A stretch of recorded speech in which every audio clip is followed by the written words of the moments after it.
Barnaby Jones, starring Buddy Ebsen. Also starring Lee Merriweather, with guest stars Geraldine Brooks, Jerry Hauser, Andrew Parks. Tonight's episode, The Murdering Class.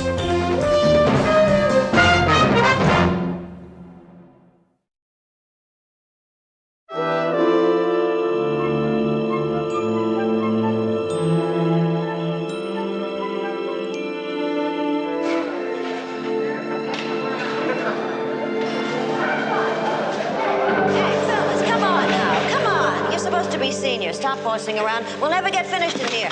A lot of tables still need chairs, you know. Oh, put Mrs. Ogden next to the minister. Maybe he can shame her into buying some tickets for the tennis fund. I certainly couldn't, even though I am headmistress. Don't forget those flowers. Tomorrow morning, first thing here. Oh, Janet. Yes. Your brother. Thanks, Victor. George. Looks very nice. Oh, hope so. Oh, I found 10 of these medieval histories you wanted. Now, if you need any more, I... George, those are very heavy, and 10 is fine. But why don't you get one of the boys to help you? Oh, no. They have their job, and I have mine. I think I've been sober long enough to carry my own weight, and 10 medieval histories. George, thank you. I'll put them in the office. Right.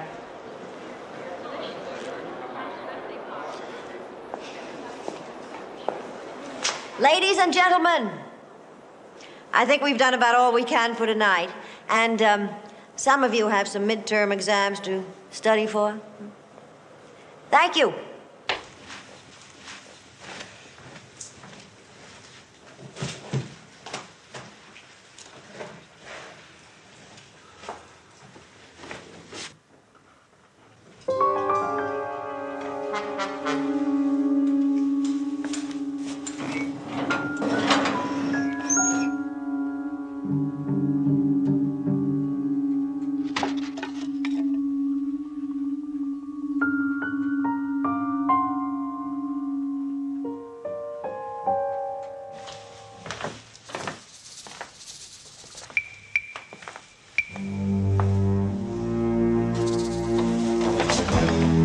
Paul, what are you doing here? Boy, you gave me a scare, Mr. Enright. What are you doing here, Paul? Come on out. Come on. Well, I'm working student desk this week. I came back because I left a book. I'm cramming for exams, so I gotta go. You opened a private file, didn't you, Paul? How'd you learn the combination? I didn't take the money. All right, please, Paul. I think we better go talk to my sister about this. I didn't take anything, right Mr. now. Enright. Paul, I didn't take anything.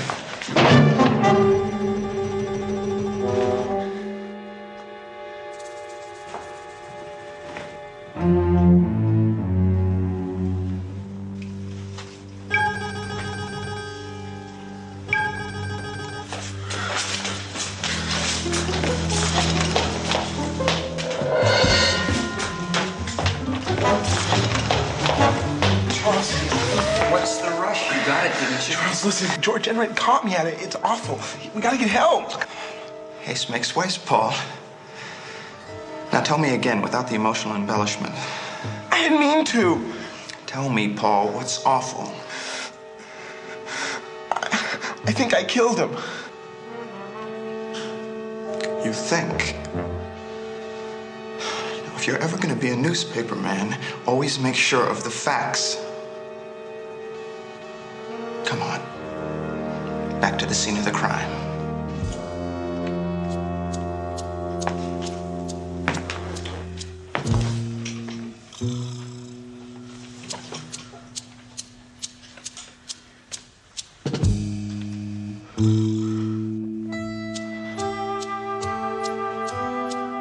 Well, Paul, this makes you the first murderer I've ever known. I'm gonna call the police.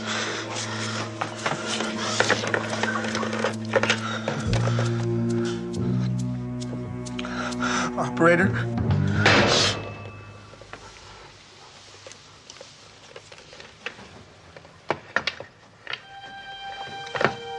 mouth is dry, dear boy. The adrenaline is short-circuiting your brain and you'll botch everything. The police, bumbling as they are, will ask questions. What were you doing there, Paul Thayer? And your buddy, your pal, Charles Lomax, what brought him to the headmistress's office? Do you want to tell them all that, Paul? What are we gonna do? Hang in there, Paul.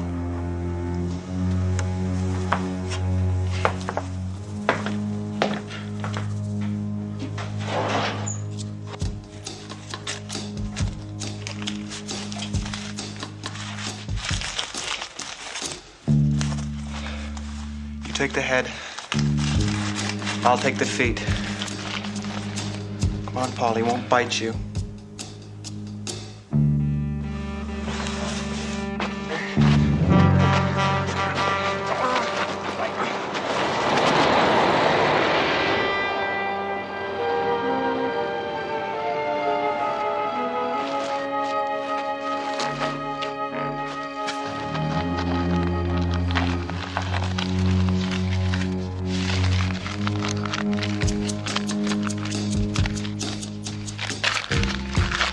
Bottle.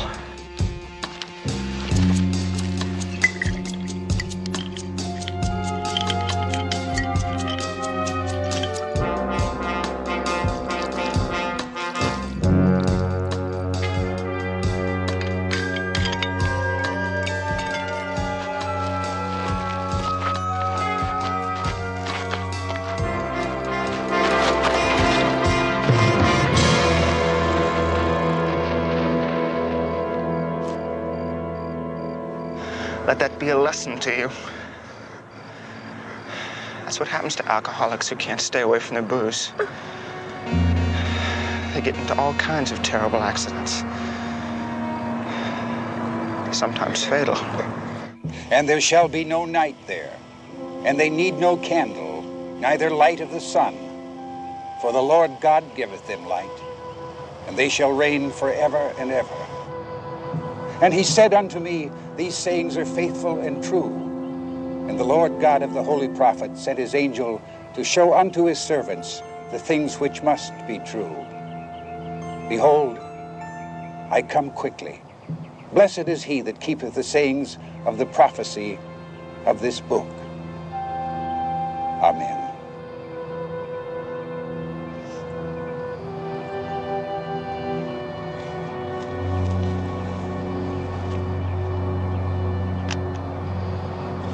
I can do, would you let me know? Oh, of course, Ron. Thank you.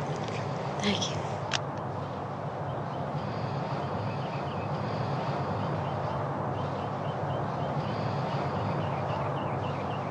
Well. Are you all right, Janet? Oh, I'm fine, thank you. It was a lovely service. I appreciate it. I'll call on you later. Right. Sure now. Go on, get out of here. I'm fine.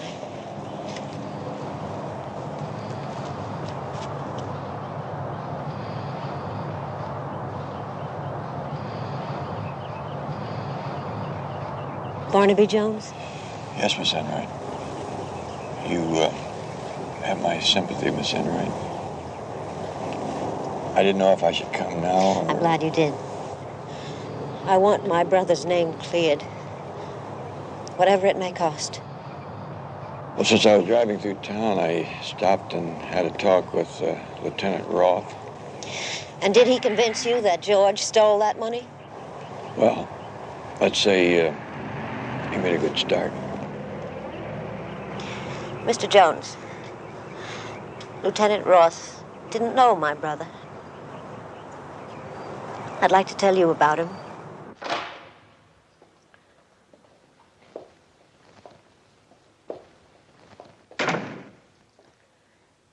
This was George.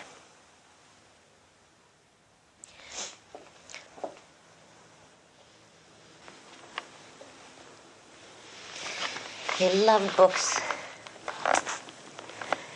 When we agreed that I'd take control of the school, he insisted on earning his keep, as he put it, by staying on as our librarian.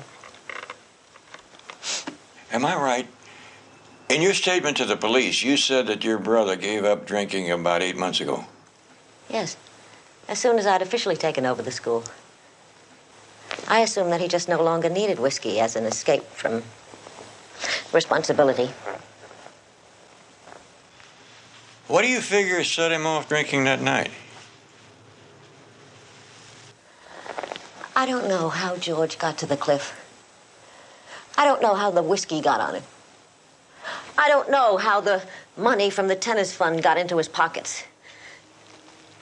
I only know one thing. My brother. He didn't need to steal. Look, this shelf here, all first editions. This set of Longfellow alone, it's worth thousands. If my brother wanted money for liquor or anything else, he could have sold it. Was the man who lived here a thief?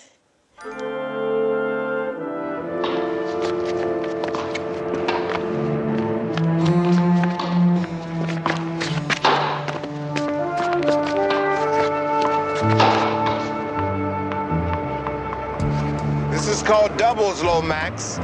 Now in doubles, you let your partner hit the ball when it comes into his side of the court, okay?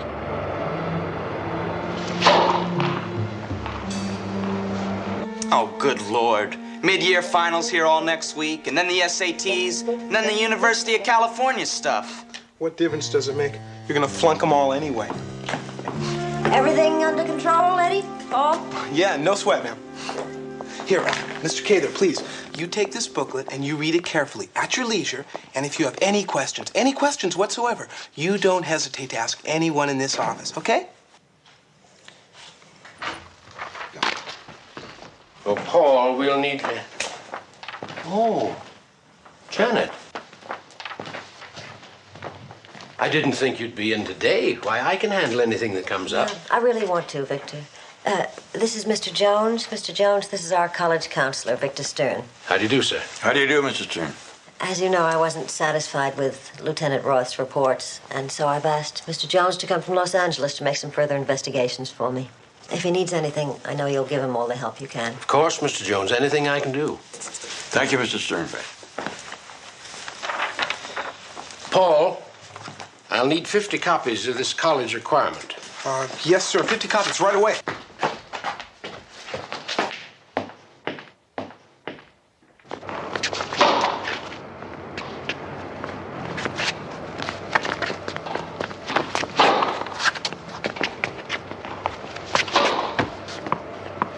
Game, set, match.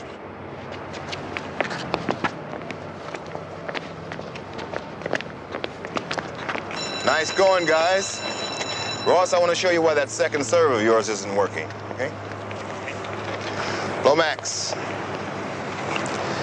Now, maybe you got the rest of the school conned into thinking that you're the greatest since sliced bread. But on a tennis court, you're nothing but a second-rate grandstander.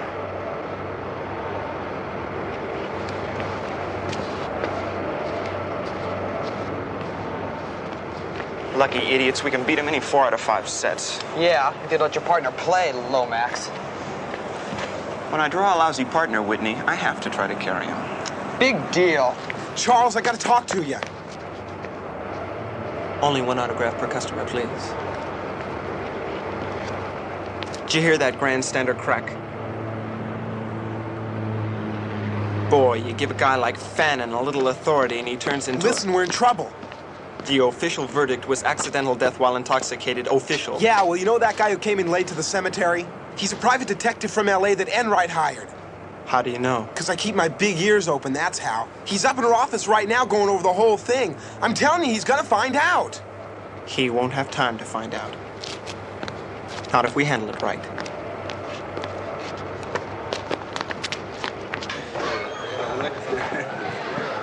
You've handled it so far, and we're going down the drain. No, Paul. Neither of us is going down the drain, nor down the tube, nor up the creek. A little spice has been added to the brew, that's all. It was an accident. I'm gonna tell.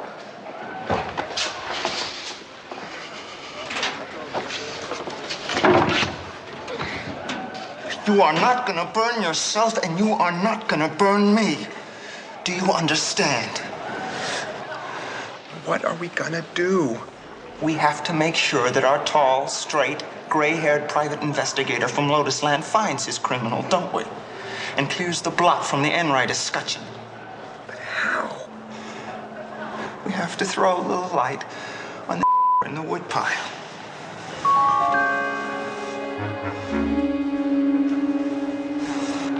I was thinking that it's inconceivable that Paul Thayer, class vice president, honors student, etc., is the type of young man who goes around robbing people and killing them in fits of temper. But he is.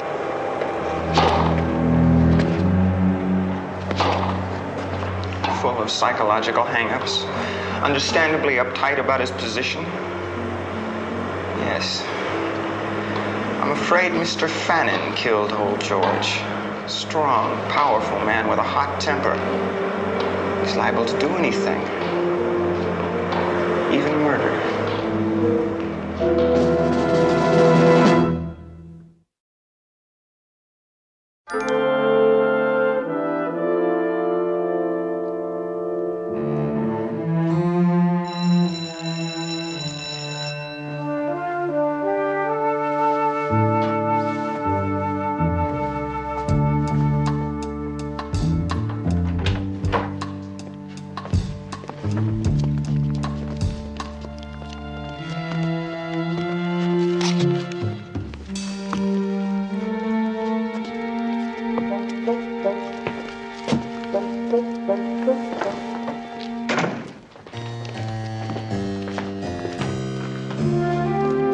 Hello.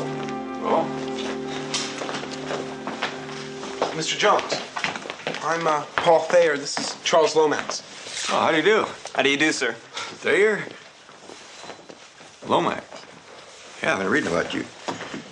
You are president of the senior class, edited the paper. A lot of school activity. I'm from the East, Mr. Jones. I learned to stuff ballot boxes at my father's knee. Is there anything we can do to help, sir?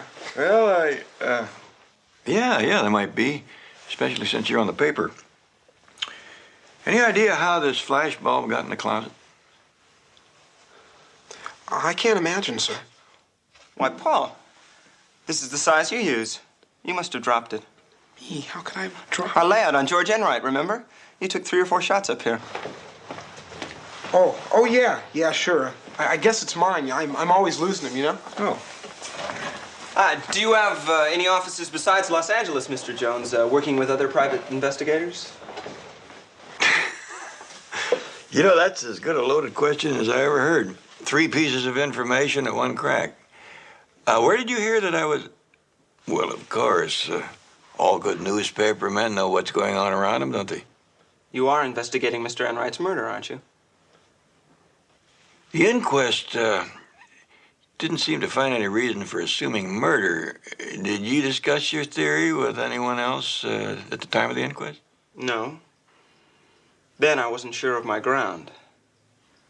But I'm very sure of it now. And there's a lot more than meets the eye in this whole tragic mess, Mr. Jones. A witness talked to Charles. And when I was going back to the dorm from the auditorium, 10:30 or so, I saw somebody go in the administration building. That's where Miss Enright's office is. You know. Recognize him, Willie? Not exactly. It was too far away. A man, definitely. Just a guy. Medium build. Well, that's not very much to go on. I thought of one of those borderline facts, too, but possibly enough to have the verdict questioned. Yeah, well, as I say, that's not very much, but you never know. Well, thank you, gentlemen. Good luck on those exams. Did I do all right? Not bad at all. Bit of the hook, bit of the line, next the sinker. But I don't get it. Why didn't you want me to give him the name? It's been almost a week, you idiot. You can't wait all this time and then up and say, oh, by the way, I forgot to mention it, but I happened to see Ron Fannin, the tennis whiz, up there with old George the night he was totaled. Police are like turkeys in November. Start feeding them a bunch of garbage, they get suspicious. Now, Paul, got your checkbook handy? My checkbook? Write out a check for $100. Payable to the tennis committee fund.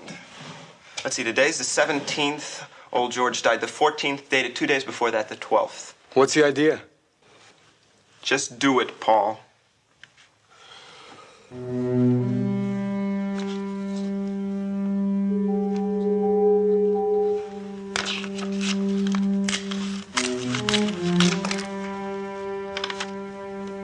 What'd you have me write it for if you're just gonna burn it? You've got to feed them their clues bit by bit.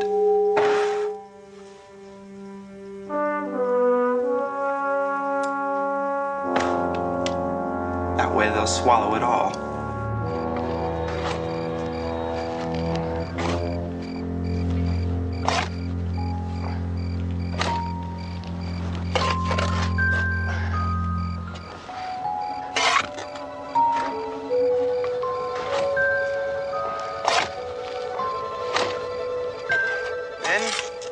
I have some good news and some bad news.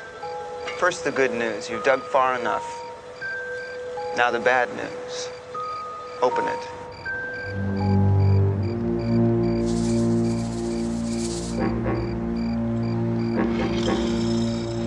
It's getting late. Open the coffin.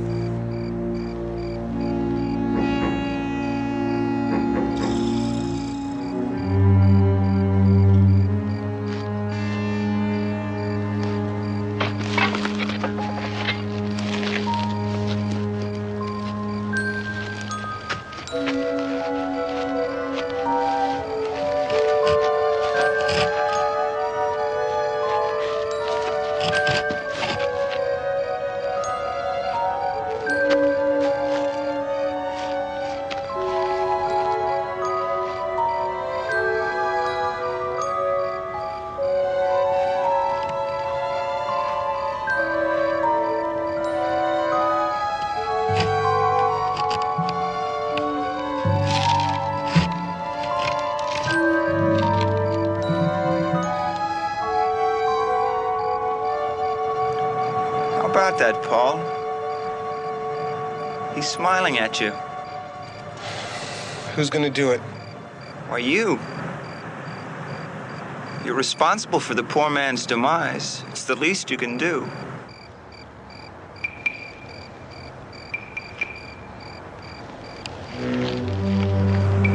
Gently.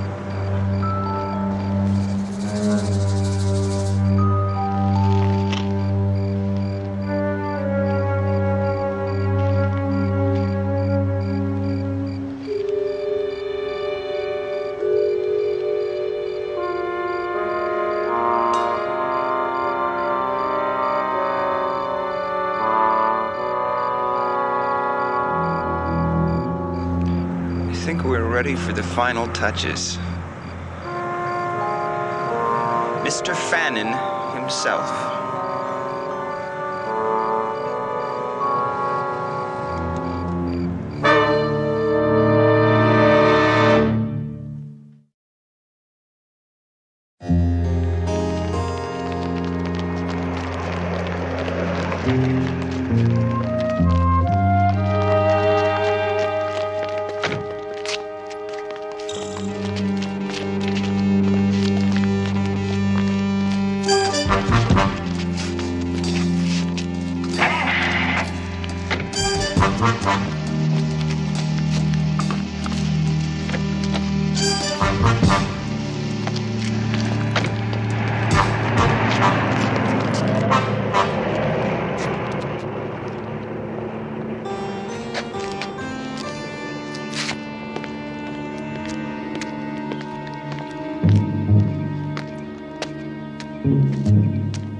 What's all that, Miss Enright? They arrested Ron Fannin for murdering George. What? Lieutenant Roth said that George must have surprised him while I was trying to break into the cabinet. He killed George. Then he tried to make it look like an accident. That's a mighty far cry from their first verdict. That first verdict was death while intoxicated.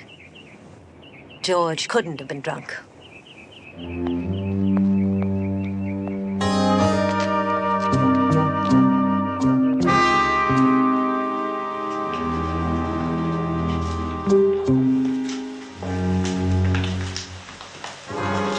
Let's see the boys first. Fannon's with his lawyer right now. He goes before Judge Perry for arraignment at 4 o'clock. Things are moving pretty fast, aren't they, Hank?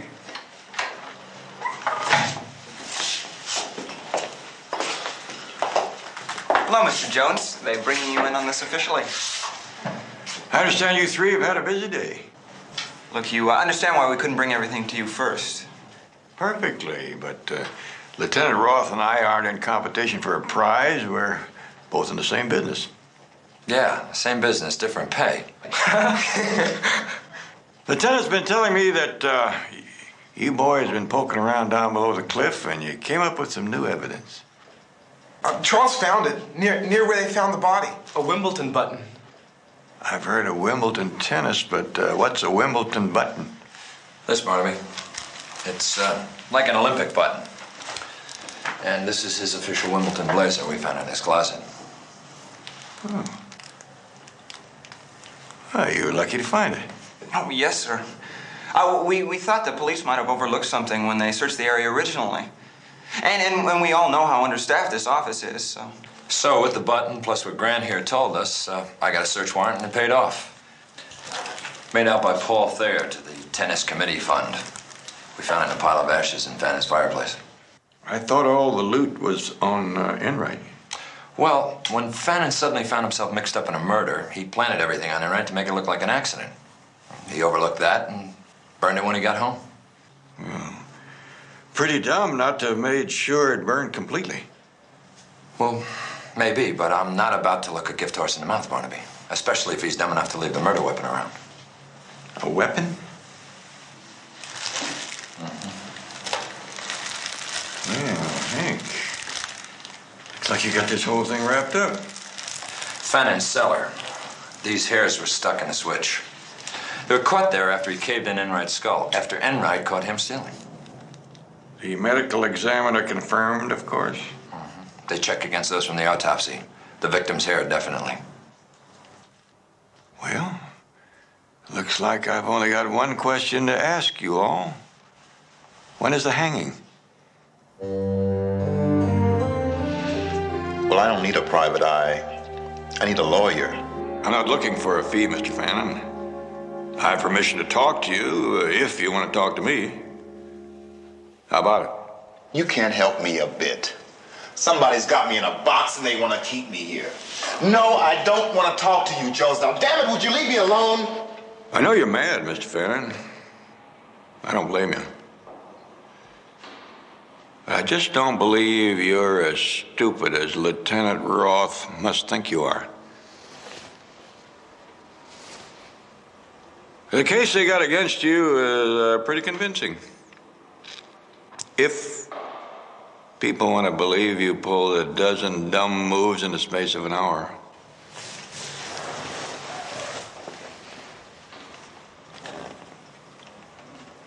Okay, let him in.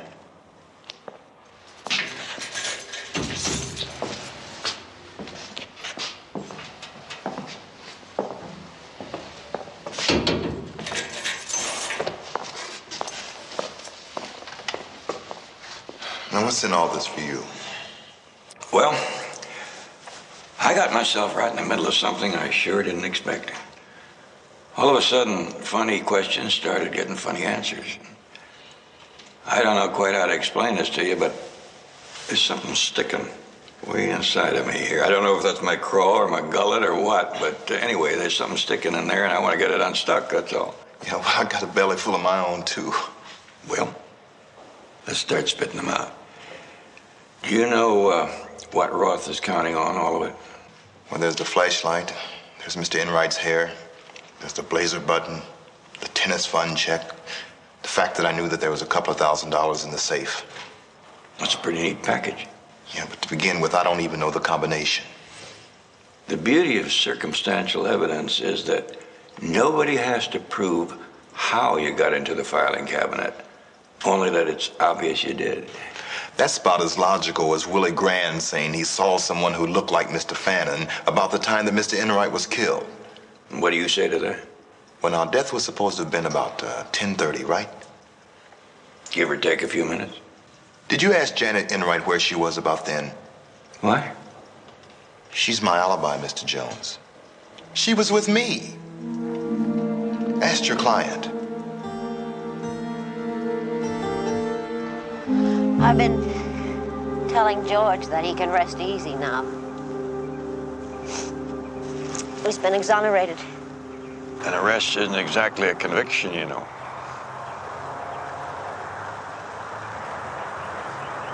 Mr. Fannin tells me that when you left the auditorium that night, you and he talked about the tournament until he left you at your door.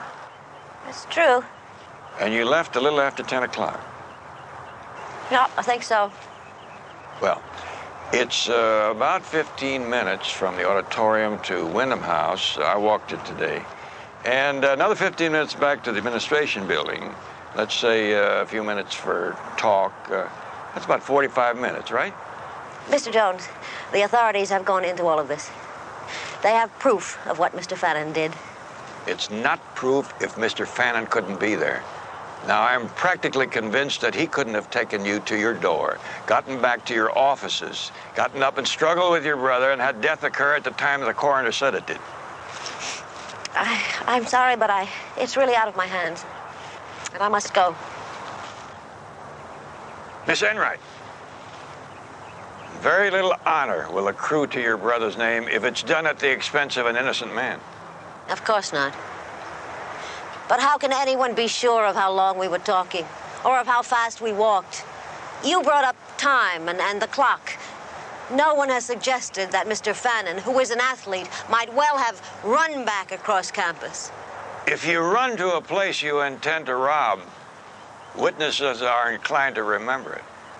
Mr. Jones, you and I, we both believe in logic. Yes, Miss Enright, that we do. All right.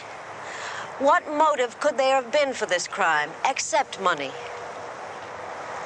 Ron Fannin was in my office trying to steal $2,000. Now, it was money that he knew was there because he had given it to me. There is no other motive. And now you must excuse me. I have a million things to do.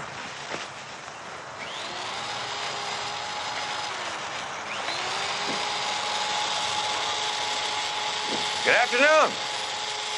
Well, good afternoon. You certainly keep things pretty around here. Well, thank you very much. How often you water this time of year? Oh, I usually turn the sprinklers on about evening this time of the year for about an hour and a half. You'd think that earth would have settled more, wouldn't you? I know that some of you are not going to be happy with these exam schedules, but I've done the fairest I can. Some of you will have 2 finals in 1 day. It can't be helped. Yes, boy.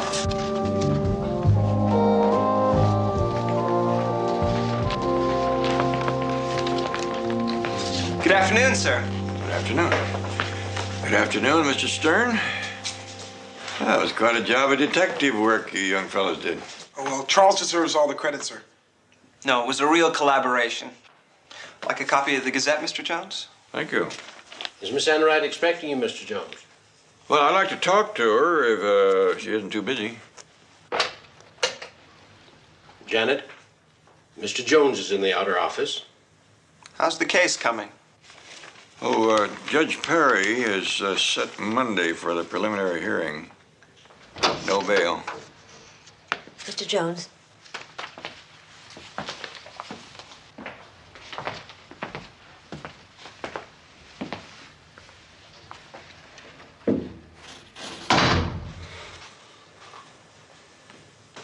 Miss Enright, I've been thinking what you said about a motive. Now, what if there was something else inside that filing cabinet that somebody wanted more than money? Here is a check for your services. I think you will find it more than satisfactory. Well, I'll be glad to take it when I feel that I followed through. But right now, if you don't mind, I'd like to have one more look at what's inside that cabinet and a chance to ask a few more questions. I'm afraid I'll have to say no. Our school has had more than its share of scandal. I see no point in raking around a problem that the police have already solved. At least to my satisfaction. To put it bluntly, your services are no longer required.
I feel just like a conspirator, and I can't say I like it.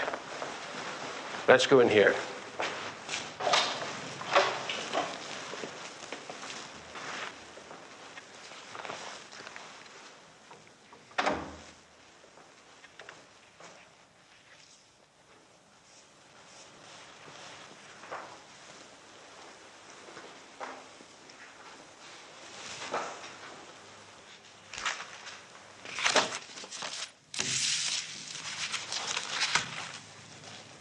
Yep, more of the same.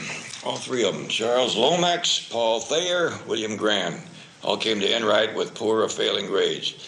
Then sometime in the second semester, the grades shot up to A, even straight A's. Spectacular. Not all that unusual, especially when boys decide to knuckle down to work. And when some students come to a demanding prep school, Mr. Jones, they learn to test better.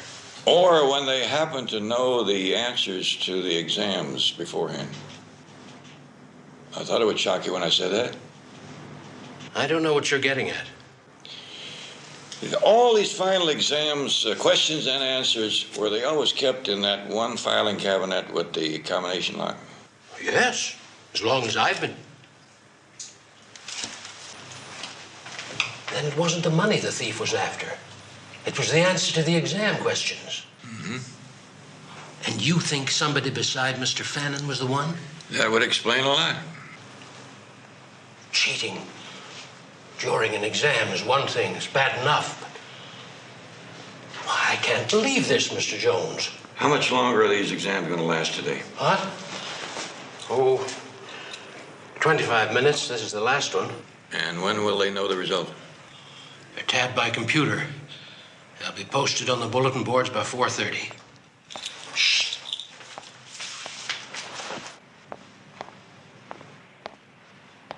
Mr. Jones, come here.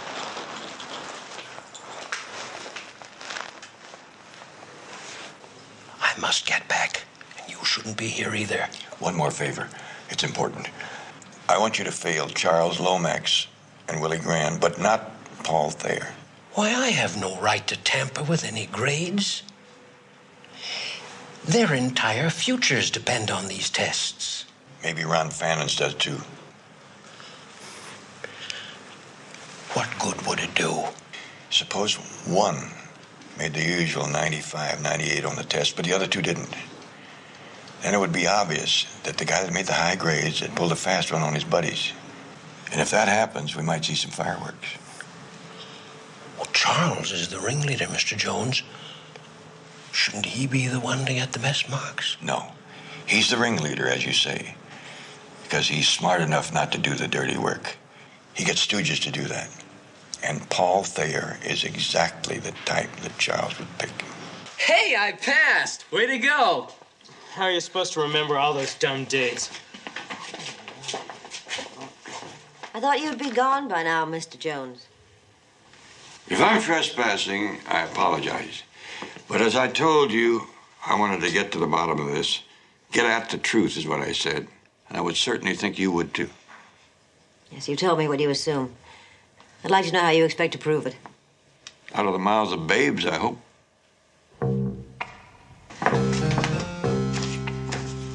Victor, I'd like to see you for a minute.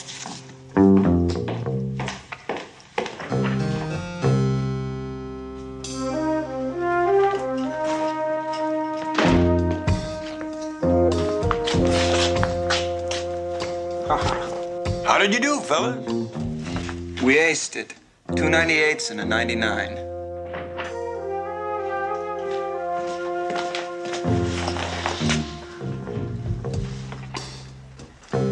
Very fair test, Mr. Stern.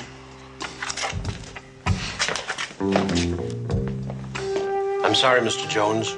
I just couldn't do it. I couldn't cheat like that. I just couldn't take the chance.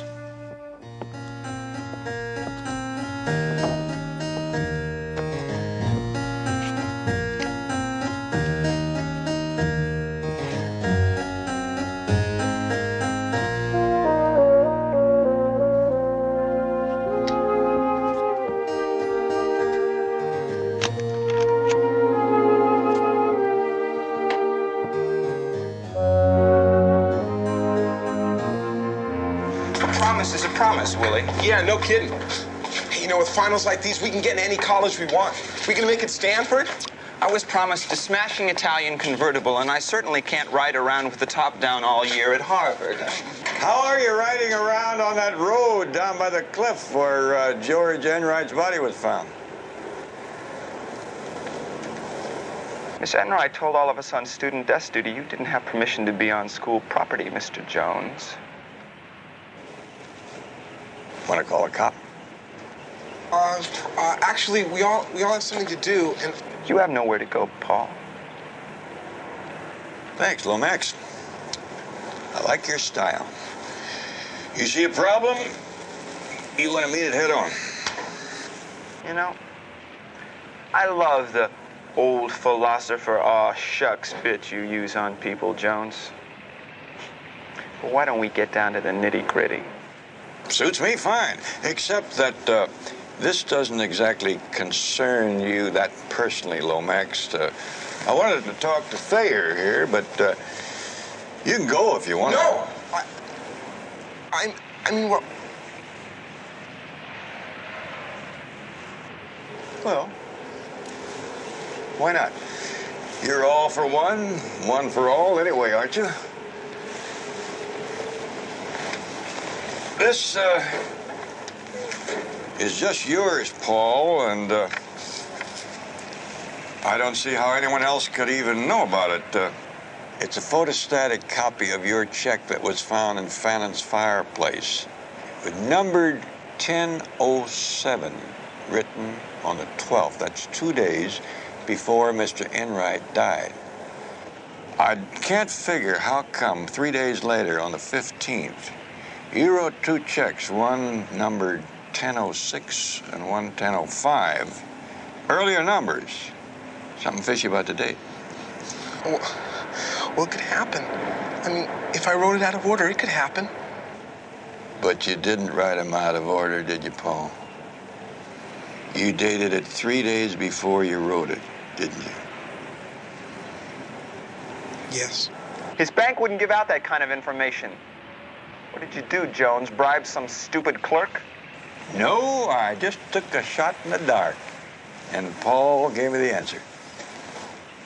Something else kind of funny. This Gazette you gave me the other day. What about it? Well, Paul, This picture you took of the people at the funeral, take a look at it. Seem a little unusual to you? Particularly Fannin. No. Well, it's kind of small, so I made an enlargement. See, all the buttons are on the Wimbledon jacket. How do you figure? Let me see that. No, Paul, you tell me. How could all the buttons be on the jacket when one of them was lost 3 days ago at the cliff? Fannin simply sewed on a new button. After the murder. And tore it off days later when the police searched his apartment? Does that seem right, Paul? He sewed it on badly, I suppose. Look, I really got to call my family. I promise. I will wait, Willie. Now, about George Enright's coffin.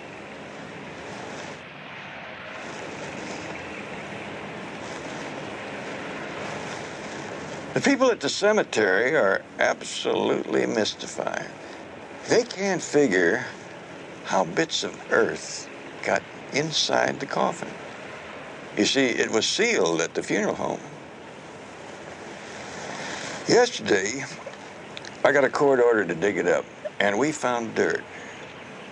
Dirt from the cemetery inside the coffin. So somebody must have opened it, right?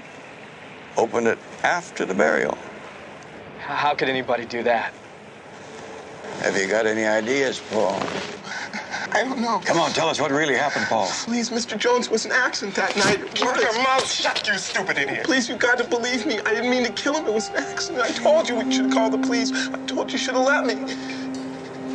I'll do that for you now, Paul.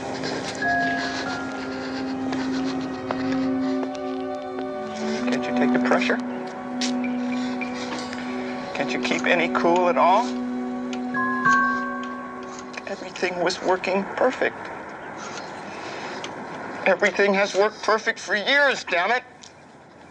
And in 5 minutes, you blow everything I've set up for you. Get me the sheriff's office, please. Lieutenant Roth, if he's on duty.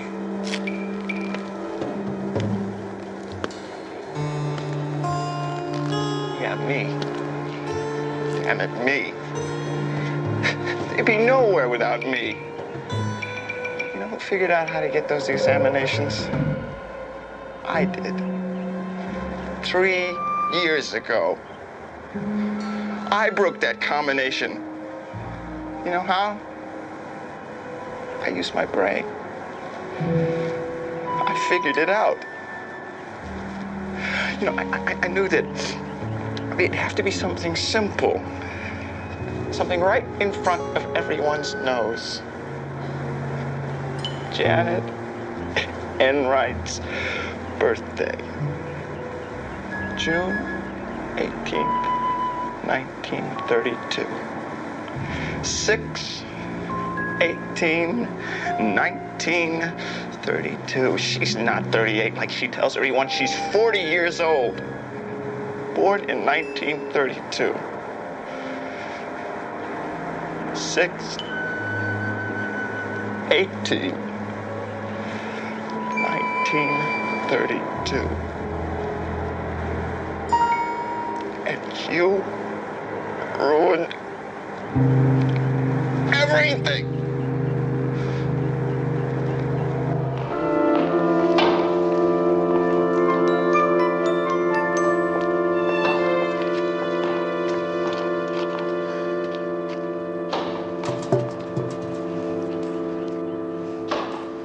Thank heaven he's all right now.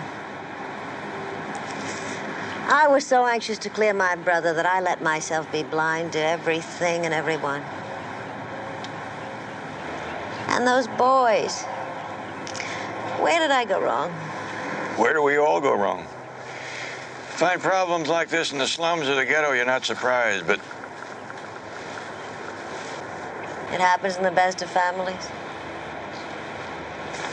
Even here, where they have all the advantages. Well, there's a lot to do. Thank you, Mr. Jones. Bye, Miss Enright.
Barnaby Jones, a Quinn Martin production, starring Buddy Ebsen, also starring Lee Merriweather, Mark Shera, with guest stars Joanne Harris, Lawrence Casey, Christopher Allport, Ward Costello. Tonight's episode, Death of a Friendship.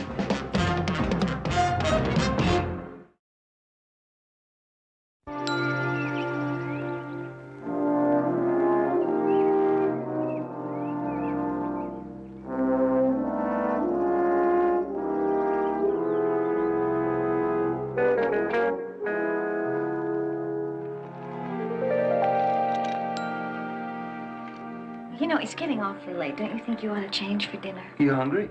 I'm starving, and I hope you made reservations someplace. Oh, damn, I completely forgot. Oh, how convenient of you. Well, I guess we'll just have to stay here, and I can show you how well I can cook. Oh, yeah?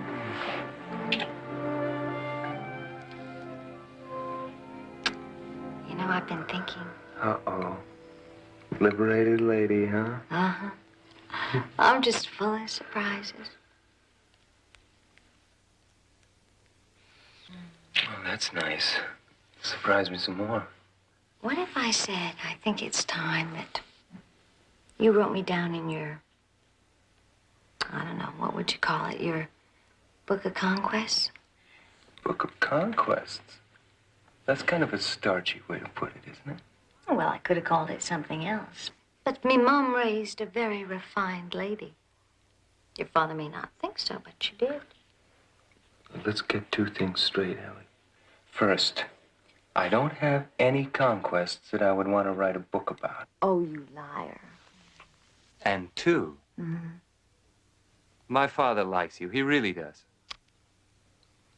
Well, now that's two lies right in a row. But you said them so sweetly and so sincerely, I almost believed you. But you know, they are right. Who's right? About what? Oh, just they. About what they say about rich young men being spoiled and always getting what they want.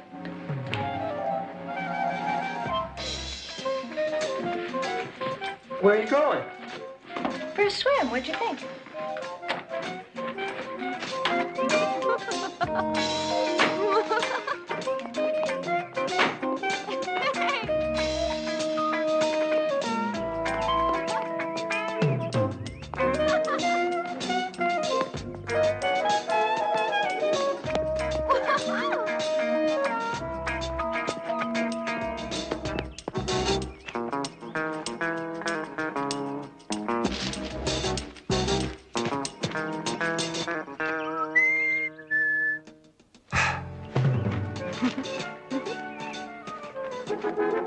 Come on, Ellie, give me another hint.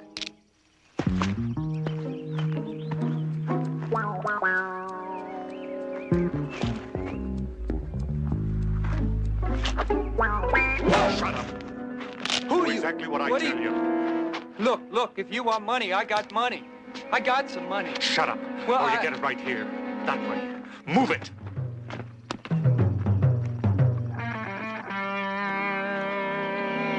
Look, move it. You can't do this. You can't.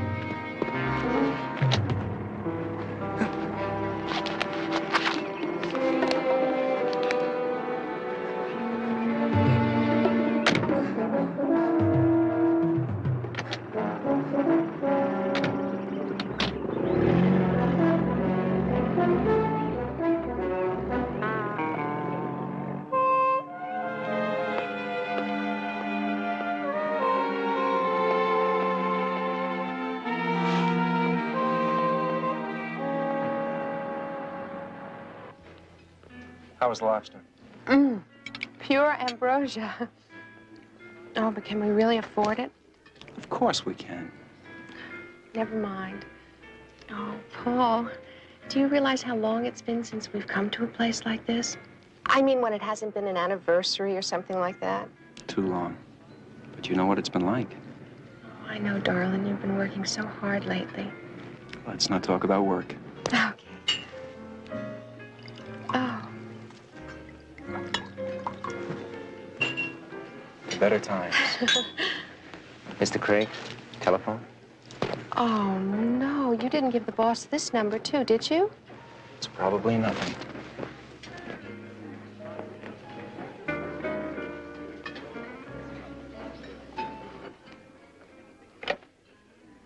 Hello? Hi, baby. It's done. It's after 9. What took so long? Well, Jeff's father was late getting to the club, and I just reached him a few minutes ago. Is he there yet? No, but he's on his way. You sure nothing went wrong? Sweetheart, don't lose your nerve now. Now, everything has gone just as we planned. Well, you can go back to your wife now. Okay, but it's the last time.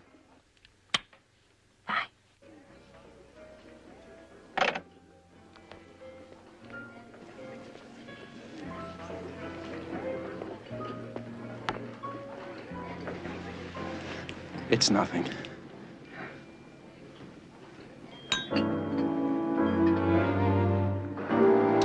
Barnaby Jones.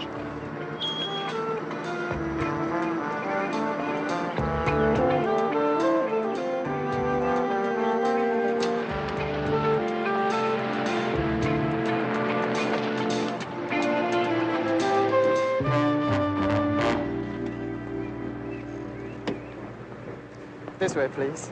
Sorry to butt in on your weekend, Barnaby, but I'm grateful you could come. Well, Dan, you know, there's nothing I wouldn't put aside for a friend like you, especially at a time like this. Damn, you know, I thought I had enough regular arms around here to protect Fort Knox, but it still happened. Ransom payment? $300,000. That's the thing about being rich. They'll kidnap your son, but you can get a bank open on a Sunday. That, girlfriend of Jeff's you spoke about on the phone. Ellie Beck? She's upstairs in one of the guest rooms. I asked her to stay the night. Let's talk to her. All right, I'll get her. Oh, by the way, Paul is in there. He's putting the ransom together.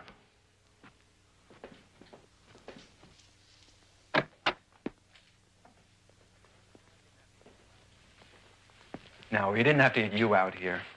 In a time of crisis, a man wants all the help he can get. Been a long time, Barnaby. You're looking good. Feeling good. How about you? Well, being chief of plant security doesn't give me as much time off as I used to have when I worked for you. But I try to keep in shape. He fill you in on the tape I made of the kidnapper's phone call? Yes, he said he only got to the last part of the conversation. You can hear it for yourself. Barnaby, this is Ellie Beck. This is Mr. Barnaby Jones. Hello. Mr. McKnight tells me that you were here when Jeff was kidnapped.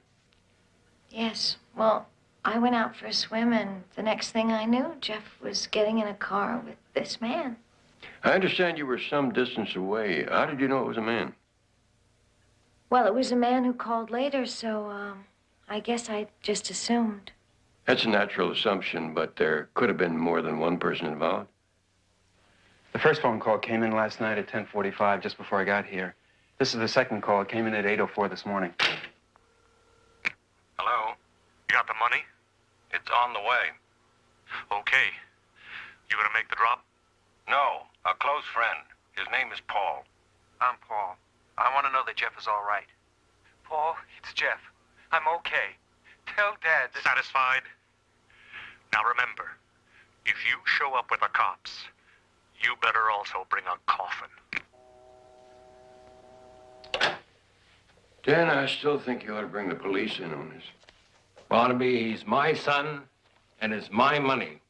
There'll be time enough to call the police once I know Jeff is safe. Well, calling the police is still the right thing to do, but if I were in your position, I might not be calling all the right shots either. Just in the event that somebody finds a case. I'd better get moving. Barnaby, I want you to go with Paul. Hold on, Mr. McKnight. You pay me. It's my job. It's my son's life. Barnaby, I want you to handle this personally. Now, please. All right, Dan, but I want to get my associate Jedediah in on it. Yeah, well, I'll get the car.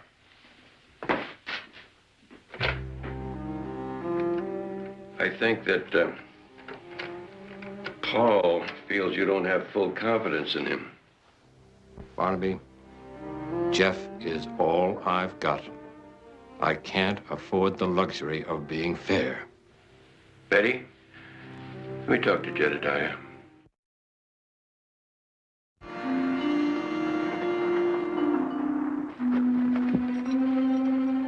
He told the boss there'd be a red shirt in front of the shack. We're here, Jedediah.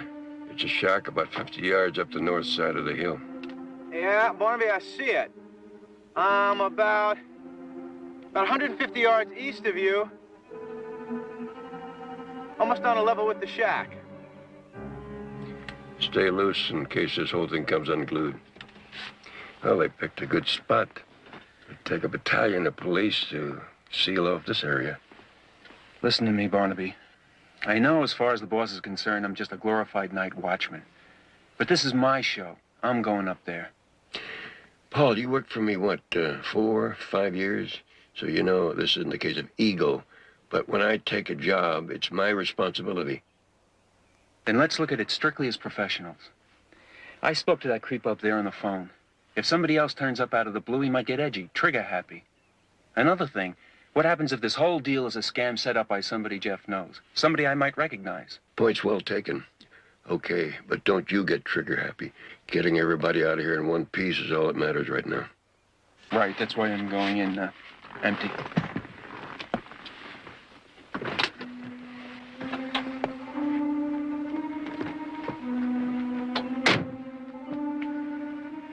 You up there? I've got the money here. Bring it up! Not until I see Jeff.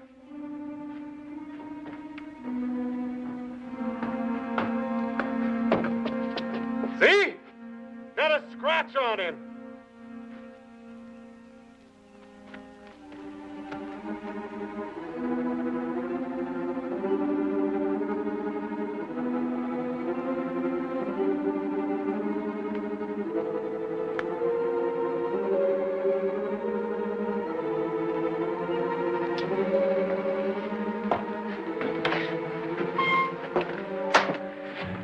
You all right, Jeff? Let's see it. It's all here. Put it on the bench. Not until he's outside. Come on, you've got me. Let him go. Out. Go down to the car. Wait for me there.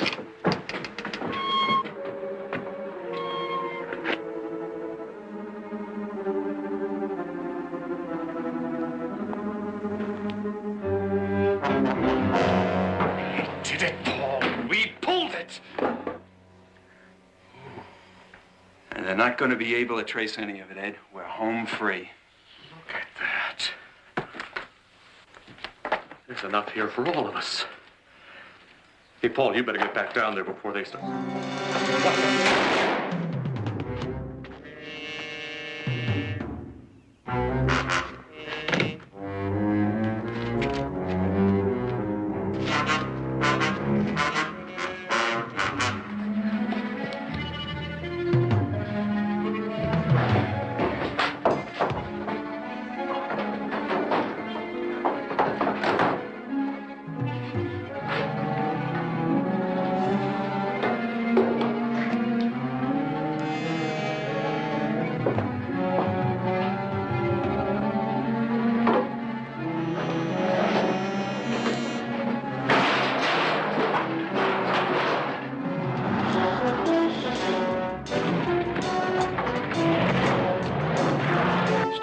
Jedediah.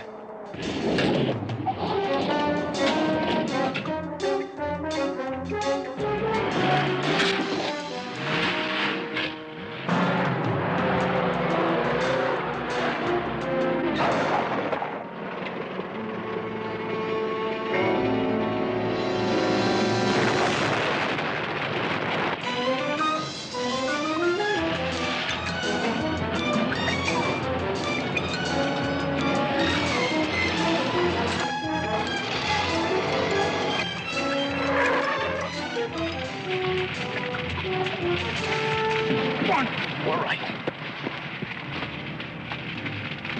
We gotta save Paul! No, it's too late. There's nothing you can do. I should have gone in. Should have been me, not Paul.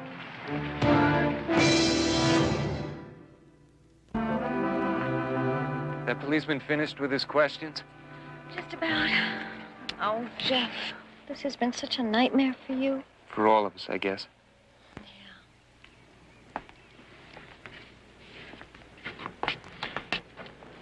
How you doing? Okay. Look, Dad, I know that you and I have been having our problems lately. And, well, on top of everything else, I'm sorry that I had to put you through this. You're home. And you're safe.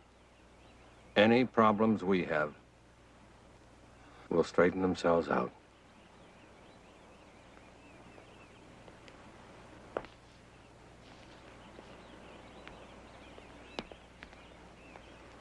I've got everything I need right now, but I'll be talking to all of you again soon.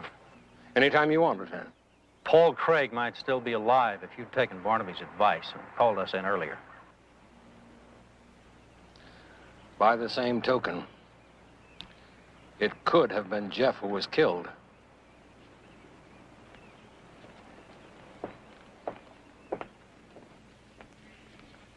What time do you expect to be hearing from the sheriff's office? They're still sifting around with the people from the fire department. It'll be a while before we get a report. Paul just didn't have the experience to handle a thing like this. Maybe he tried to be a hero, and maybe not. But in any case, it wasn't your fault, so let up on yourself, huh? Look, I'm gonna need a formal statement, but you don't have to come down to headquarters right away. Thanks, John. There's something else I'm going to have to do first, and I'm not looking forward to it.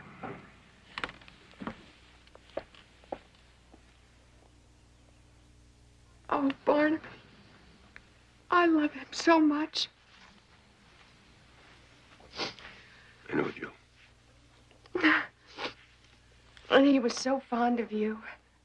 Every time Paul had to make some important decision about company security, he'd always say, "What would Barnaby do?" If there was any way I could trade places with him right now, If I could see him once more. If I could only tell him how sorry I am for distrusting him. You distrusted Paul? It was all so stupid. We were pressed for money, so he started working overtime. And what did I do? Instead of being understanding, I only thought about how lonely I was, and I lashed back, accusing him of spending all of those late hours with another woman. Can you imagine? And dinner that night was so lovely. Oh, why didn't I tell him then how sorry I am? Jill, I'd like to take care of all the funeral arrangements and all. Oh, thank you, Barnaby, but that won't be necessary. Paul took out another insurance policy about a month ago. A very large one. It'll pay for everything. There is one thing you can do, though. Just name it. Find out who did this terrible thing.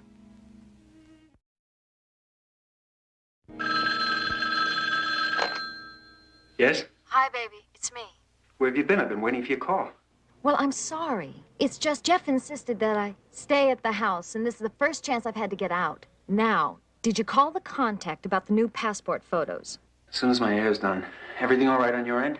Oh, pretty much the way we expected, except for Barnaby Jones getting involved. That's okay. Having him as a witness along with Jeff is a stroke of luck, really. Well, if you say so. Hey! Do you really look 20 years younger like you said you would? Why don't you come up here tonight and find out for yourself? It's just 20 minutes up the canyon. Okay, now stop tempting me. Come on, Ellie, I miss you. Paul, now we've planned everything much too carefully. Do you really want to take a chance on messing it up now? Yeah, you're right. Oh, now come on, sweetheart. You know, once we get to Europe, I'm gonna make sure you're never lonely again. Okay, but keep calling. I want to know what's happening. I will. Bye-bye.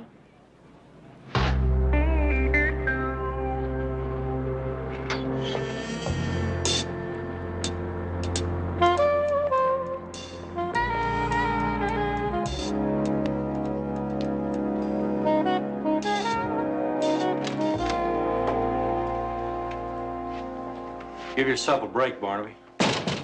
You didn't kill him. I just sat there while he took my place. The coroner come up with anything? It was all he could do to make a positive identification. We had to get Paul's dental record to do that. Ever given any thought to the possibility that this may have been an inside job? Well, I'm always open to suggestion. I'm following up a notion of Paul's that the kidnapper could be somebody he might have recognized. May I? Yeah. Maybe that's why he got himself blown away.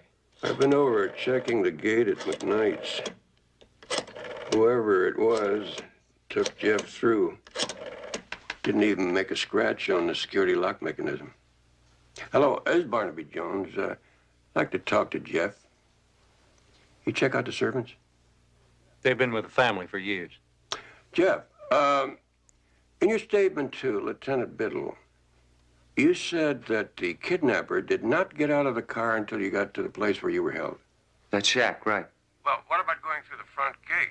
He would have had to get out of the car to open the gate unless he already had an electronic opening mechanism.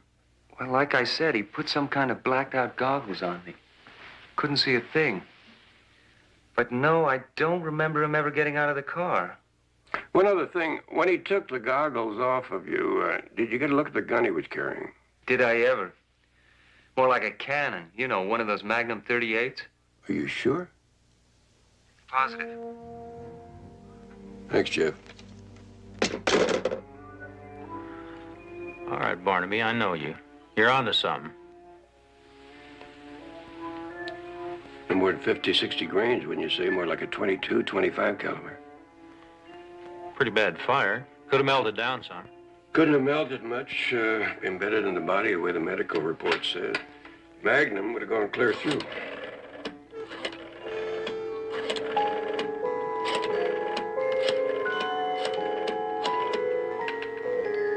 Puzzling, isn't it? Isn't it? Well, Jedediah, I want you to do something for me.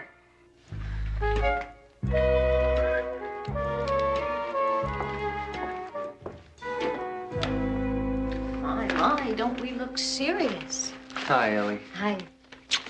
You get all the things you wanted? Mm-hmm. But I spent all of my money, and now I don't have a penny for your thoughts. Oh, I was thinking about a phone call I just got from Barnaby Jones. Anything important? Yeah, if it's what it sounds like. I get the feeling he's beginning to think the kidnapper is someone close. Investigators. Well, I suppose they have to look at every possibility. It's hard to believe it'd be anybody here at the house. Maybe down at the plant. Jeff, that's all behind you. Why don't we think about something else? As a matter of fact, I was thinking about something else. Getting an apartment.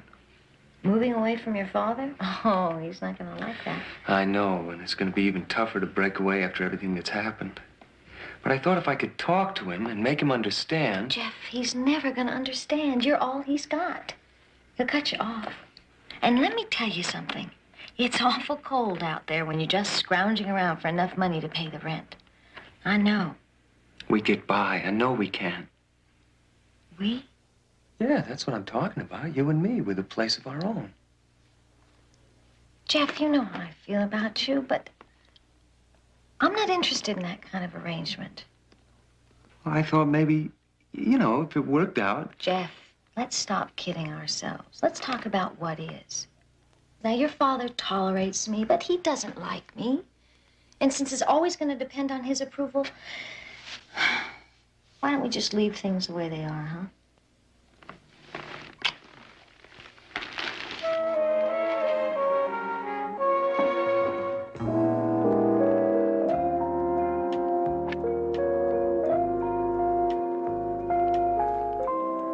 Barnaby, I was just about to call Betty again. I didn't think you got my message. I was slowed in traffic. Which one is he? Well, actually, I haven't done any asking around yet, but the dentist at the office said to look for a balding man next to a tall blonde. Is that close enough? I'd say that's close enough. What about that item I asked you to check over at McKnight's personnel office? Oh, yeah, right.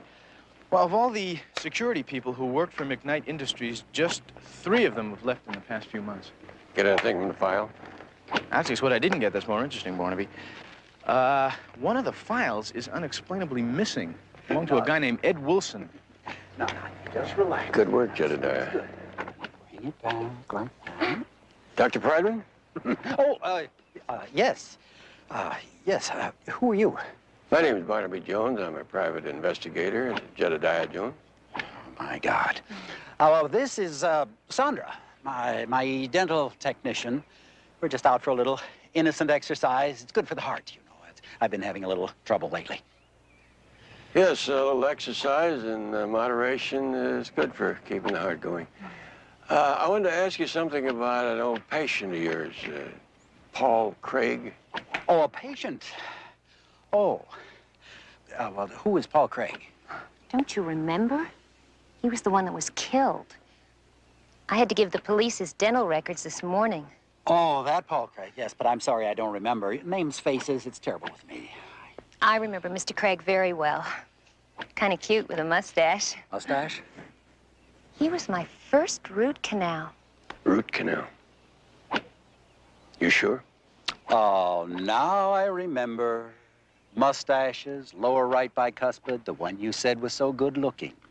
So good looking, huh? There you go again, getting jealous. No, no. Oh, mustaches and beards turn her on. Dr. Prideman, there's something else I wanted to ask you about. Have you been broken into lately? About 3 weeks ago. How did you know? Just a guess. Anything disturbed? Well, only the drug cabinet. Junkies, you know. They really should do something about that. It's terrible. Would you excuse me? Hey, beards and mustache. How about a bite of lunch? Excuse me. Barnaby, what's the matter? I don't want to believe it. Believe what? Paul is still alive. Oh, come on, that's impossible. We were there. No, Paul didn't die in that flaming shack. There's too much that didn't match up. First the inside job, the size of the bullet, now this root canal. Wait a minute, I don't understand what a root canal has to do with it. I had to look at some x-ray pictures. They're supposed to have been Paul's. No root canal. Somebody switched them. Oh, that's why you asked about the break-in at Dr. Prideman's office. They weren't Paul's, but they did match the body that was burned. Well, if that's true, then they must have come from the missing file at McKnight's personnel office, Ed Wilson's file. I think Paul killed him.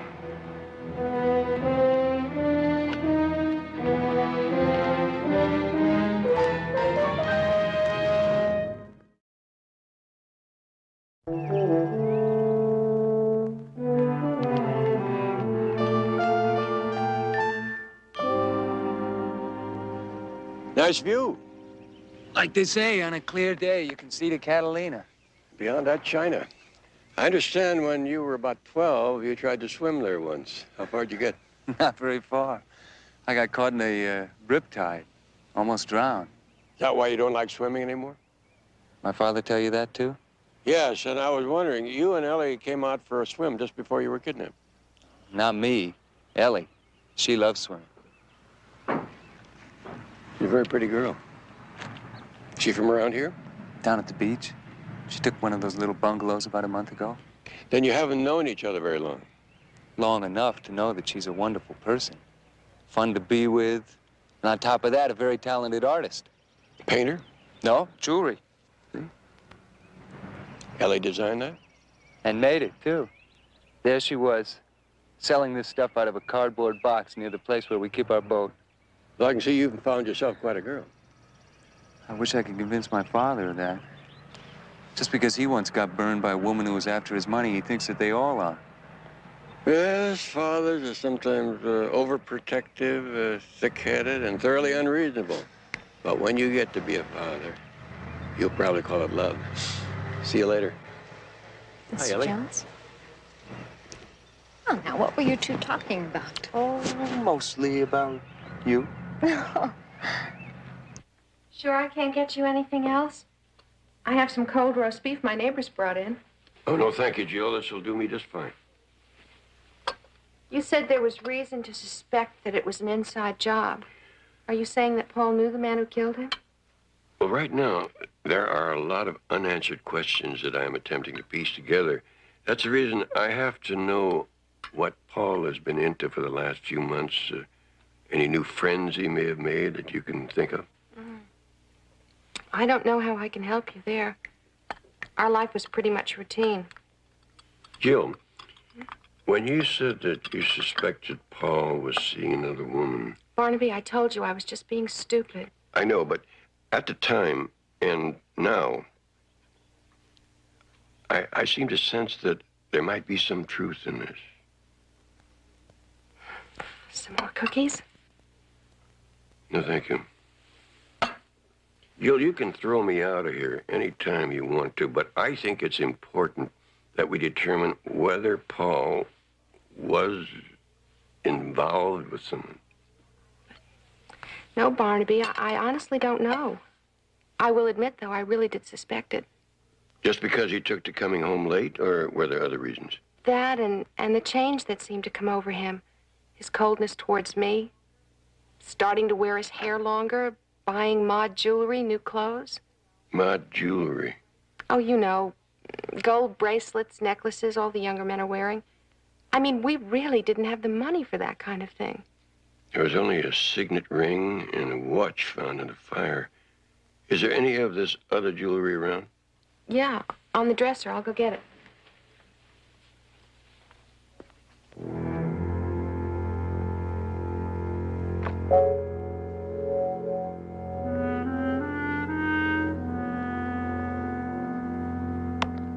It's all here.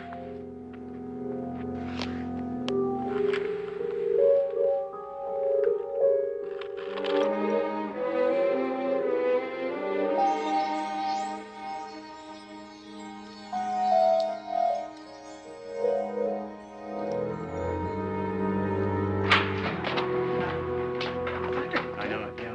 It's incredible that he even worked for him. I don't know. Barnaby, we ran a check on Ed Wilson, and it paid off. Paul Craig hired him to do some security work at one of the McKnight plants about 3 months ago. It's a little strange. He did have a police record in 3 states. And then he fired him over some minor discipline matter a couple of weeks ago. I guess it was by mutual consent. Now, he lives alone, no close relatives, and his landlady has not seen him for several days. And probably never will again. You have a physical description of Wilson? Yeah, it should be right. How about weight, 160 pounds, height 6 feet, age 35 to 40? I see you've added clairvoyance to your bag of tricks. Might have to someday. That also happens to be a description of Craig. Ah, Paul hires somebody who fits his general description, knowing that he has a police record. And knowing he's the kind of man that could be persuaded to go along with the kidnapping scheme. But forgot to tell him he was expendable. Premeditated murder. It's really hard to believe of Paul. Yeah, I had difficulty believing it myself, but it also well planned. What else could it be? You got to admit it's ingenious, Barnaby. Everyone thinks that Paul is dead, and if the police are looking for anybody, it's Ed Wilson. Why would he do it? 2 of the oldest reasons in the world, greed and passion. Another woman? Yes. One pretty enough to make Paul Craig wager everything on one reckless turn of the wheel, and yet clever enough to set up Jeff. Where are you going? Where else? To keep an eye on the clever and very pretty Ellie Beck. Where else?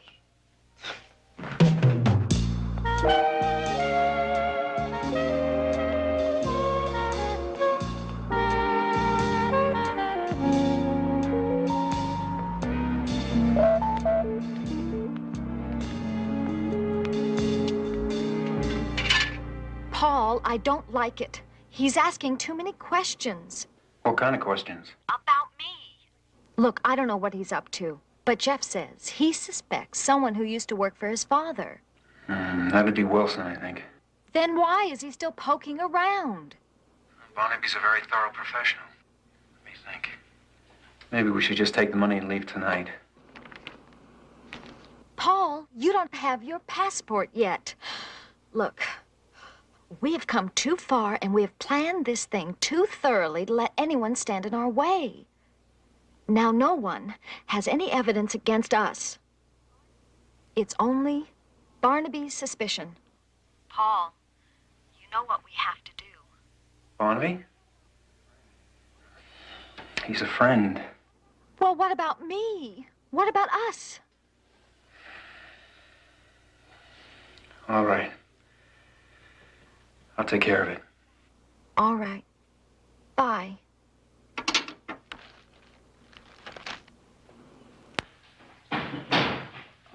Well, I understand, but oh, could you hold for just a second, please? Thank you. Did Jedediah check in yet? About half hour ago. He said Ellie went out to make a call. He tried to trace it, but it was local. If that was to Paul, means she's still hanging close. Mm-hmm. Oh, J.R. picked her up back at the McKnight place. Barnaby, do you know a Floyd Johnson? He's holding. He insists on speaking to you personally. What does he want? I don't know. Either he's been drinking or he doesn't have any teeth. Or both. Barnaby Jones. The name's Floyd Johnson. Your card here says reward. Is that true? Where did you find it? In this empty briefcase that was stuffed into a garbage can. Mighty fine-looking case, too. Bet a fella could get a nice, tidy sum for it. Does $20 sound fair to you? More than generous, yes, sir. Where are you? Over in Mason Canyon and Sand Canyon Road meet in a telephone booth. I'll be waiting for you.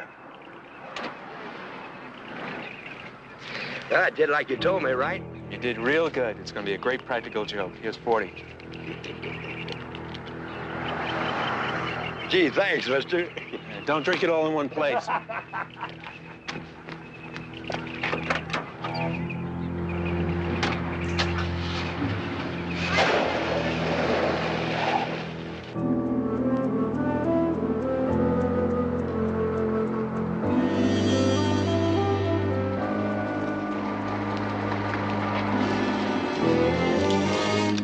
Well, this has to be it. Yeah, but no sign of Mr. Floyd Johnson. Well, there's a note on the door. I bet he got thirsty waiting.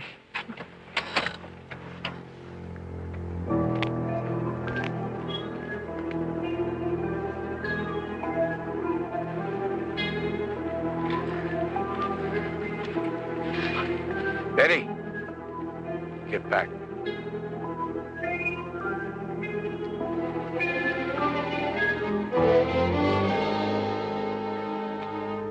What is it, Barnaby? I don't know, but it's my guess that Mr. Johnson's celebrating would come after the reward.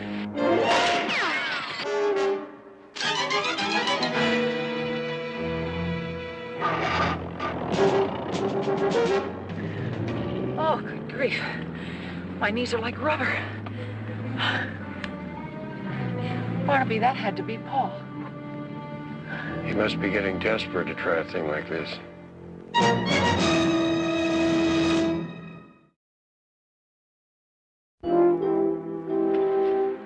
Ellie! Ellie, wait! Ellie! What's this? Where are you going? Well, I'm going back to my place. Didn't you get my note? Jeff, now you know I can't be a house guest forever. Listen, I just had a heart-to-heart with Dad. And guess what? What? He agreed. Agreed. He agreed to what? Ellie, marry me. Marry you? Your father said it was all right? No, I said it was all right. Fantastically all right. He only agreed. Oh, but Jeff, you're going back to graduate school. You don't have any money of your own. How are we going to live? Well, it won't be shabby, I can tell you that. Oh, no, Jeff. Not in this house, not under your father's nose. Of course not. There's a trust fund. I told you that my mother left me. Oh, well, that's just a few stocks and bonds, and you said you weren't going to get that until you're 30. Well, since you're going to be my wife and partner for the rest of our lives, I guess I have to own up about that. Those stocks and bonds come to, now hold on to your hat, about $1.7 million. Give or take a little interest. You're going to have all that money? Not going to have as a wedding gift from Dad. As executor, he's cutting loose the fund on the day that we're married.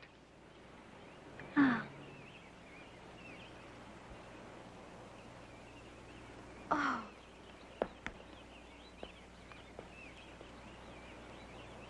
Jeff? Damn. See, that's the reason I never told you before how much was in the fund. I mean, I'm not trying to buy you, Ellie. I know that, Jeff. I do. Well, then answer the question, lady. Will you marry me? Yes. I mean, of course I will, Jeff.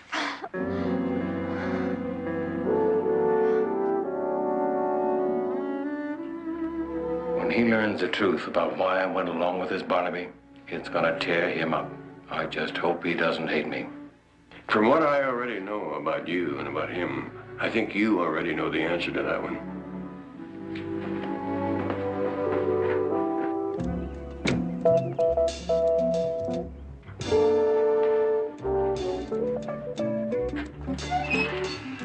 Oh, Paul, you look so different. What are you doing? I gotta talk to you.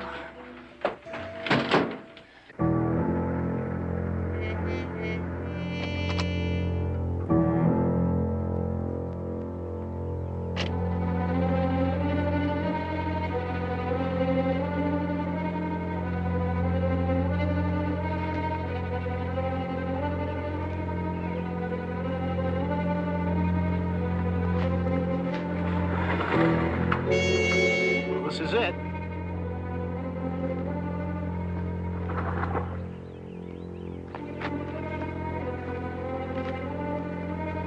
Give me a hand.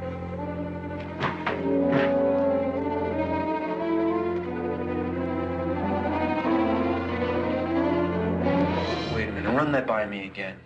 I'm going it alone, I can keep all the ransom money? And what's that supposed to mean?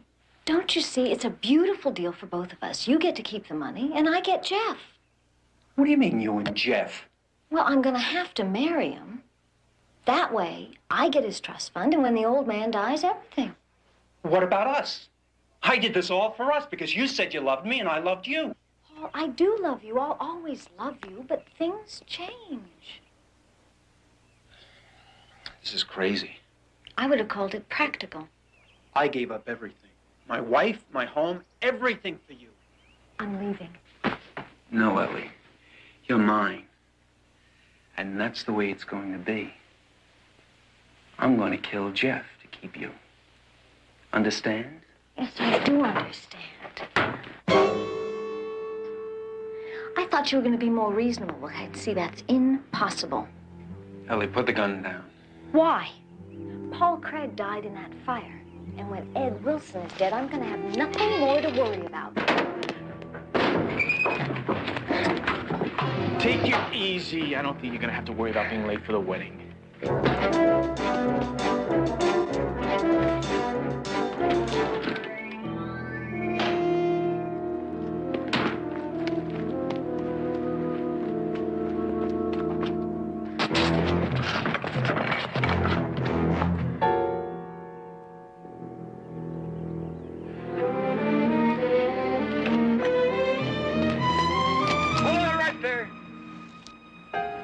You're not going anywhere. I'm sorry it had to be like this, Barnaby. So am I. Can we talk? I'm afraid everything's been said. Now drop it and step aside. Barnaby, don't make me kill you. You'll never make it. I know, Paul. I figured your heart wasn't in it when you missed me back there on the road. Now, put it down. This thing's gone far enough.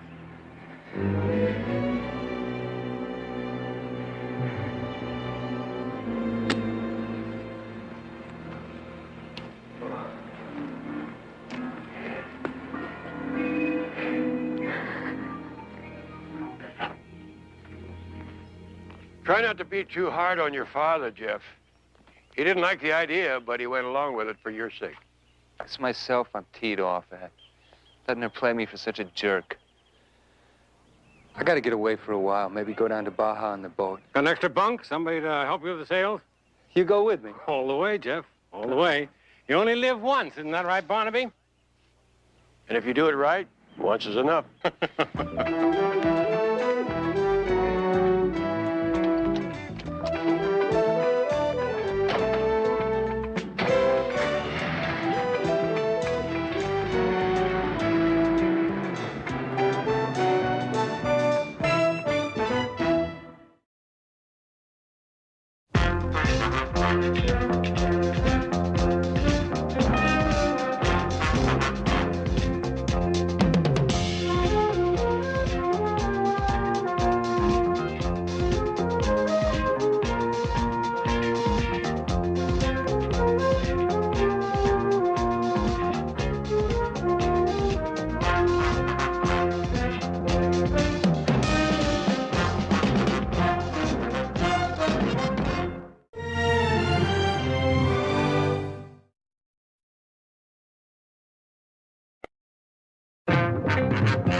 Barnaby Jones, a QM production, starring Buddy Ebsen.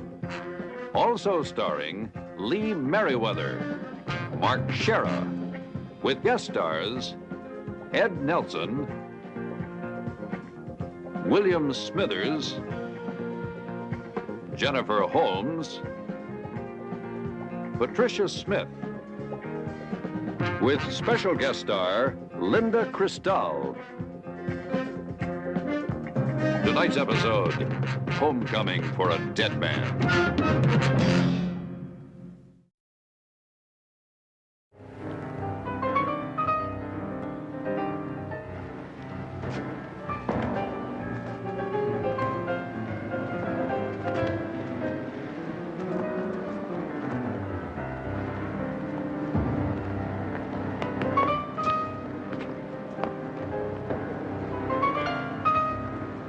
Kim's Aunt Helen. Hi. Hi, Barnaby. You're just in time. Where's Kim? She's the one in the blue leotard. Barnaby, half the girls out there are wearing blue leotards. She's the best. How is Kim? She's great. This last 6 months, she's worked like a demon. I don't know what it was you said to her, Barnaby. I just said the obvious things you say to someone whose mother just died. Wasn't so much what I said or the way she listened. Well, she's just a remarkable girl, Barnaby. Losing both her parents. First her father 10 years ago, and then last year her mother. She's just come through it all with flying colors. All right, everybody. Let's settle down for the individual routines. Individual routines. First up, Kim Gibson.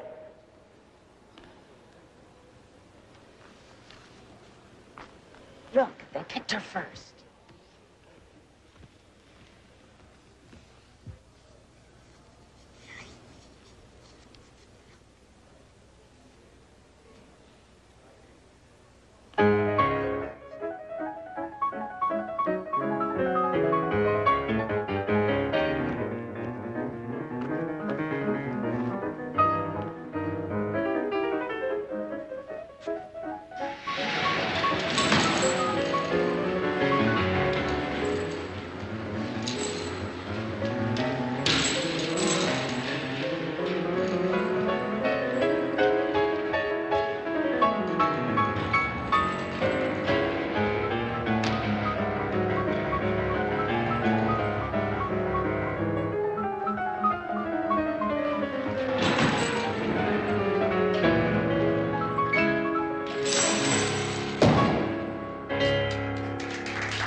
Barnaby? Darling, you were wonderful. Just fantastic. Thank you, Aunt Helen. Where did Barnaby go? I don't know. I think something was bothering him, honey. Hope it wasn't my performance. No, he was very impressed. We both were. I think I'd better see what's the matter. We'll be right back.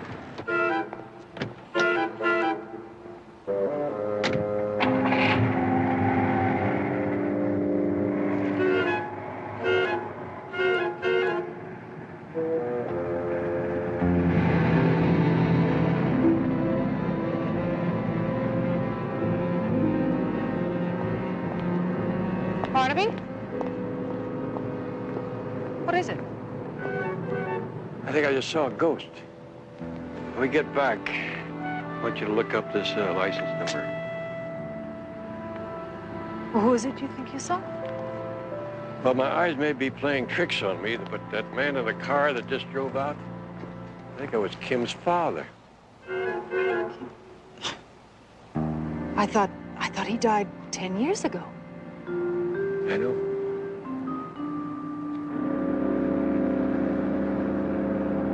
Oh, thank you so much. Yes, I'll wait. Ed Gibson. Gibson? Wait a minute. I know who that is.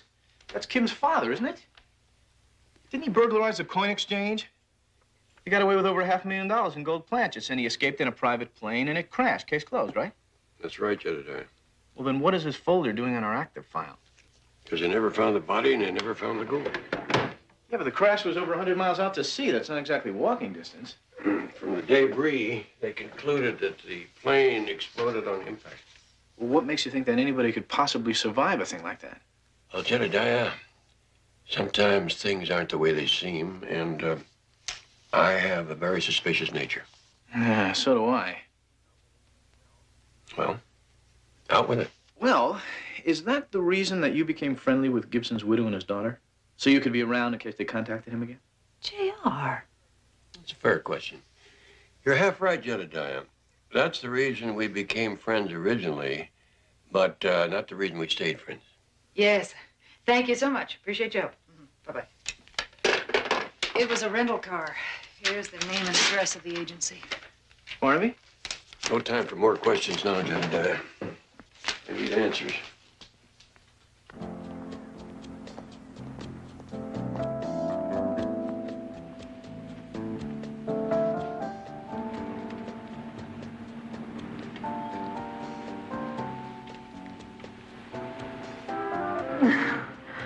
I like that. Do it again. Oh, I like that better, but if you're not my husband, we're both in trouble. Why is that? Is he the jealous type? Huh? Oh, I don't know. We haven't been married that long, you know. You tell me. He is the jealous type. You said that jealousy was a sign of insecurity. But you said that public display of affection was in bad taste. That was in Mexico City 2 weeks ago, and we weren't married yet. 2 weeks. It's incredible. A lifetime, darling. Ed, how was your meeting? The meeting was fine. Oh, well, what do you mean fine? Aren't you going to tell me about it? The meeting was routine. So, I mean, he said, and I said, and he said. And then what did you say? Well, then I said, I'm sorry, gentlemen, but I'm on my honeymoon, and I've got to get back to my bride. Oh.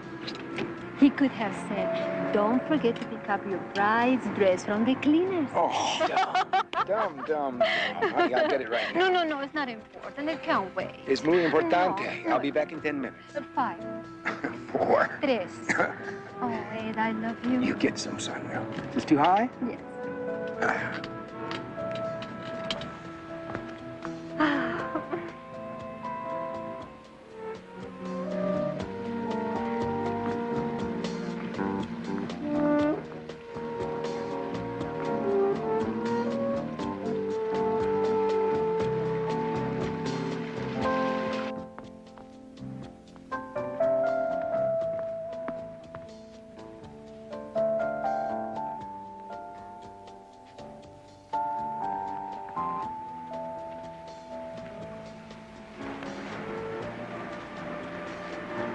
Mrs. Simmons? Yes? My name's Barnaby Jones. Is your husband around? Oh, you just missed him, Mr. Jones. He should be back any minute. Do you mind if I wait? Oh, no, please.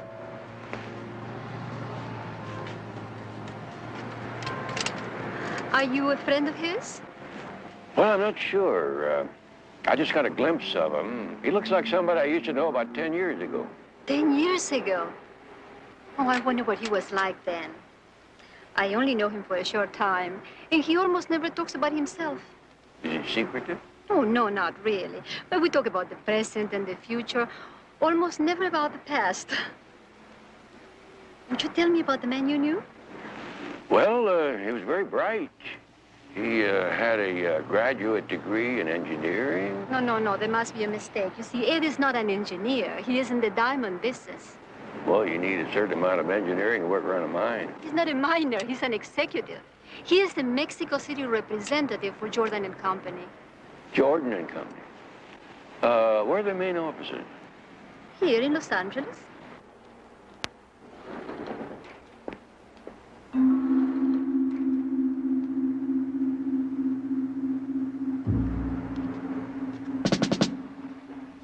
How long have you had a beard? He just grew it for the last few months. I tried to have him shave it for the wedding, and now I think I like it. Excuse me. Telephone call for you, Mrs. Simmons. You can take it in the lobby. Thank you. You're welcome. Would you excuse me for a moment? Surely.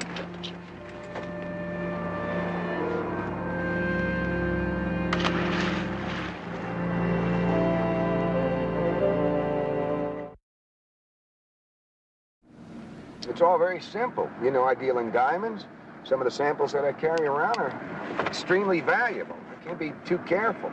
But, darling, he said he knew you 10 years ago. And you believed him, right? Yes. What else did he say?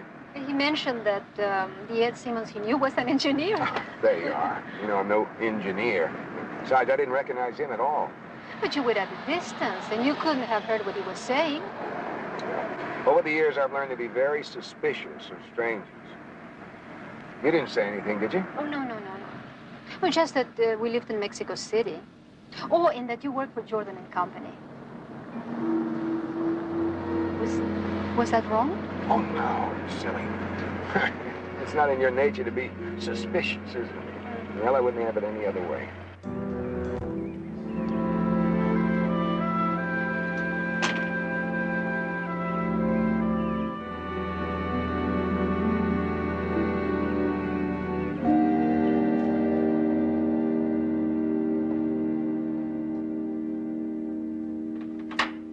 Oh, Barnaby, what a nice surprise.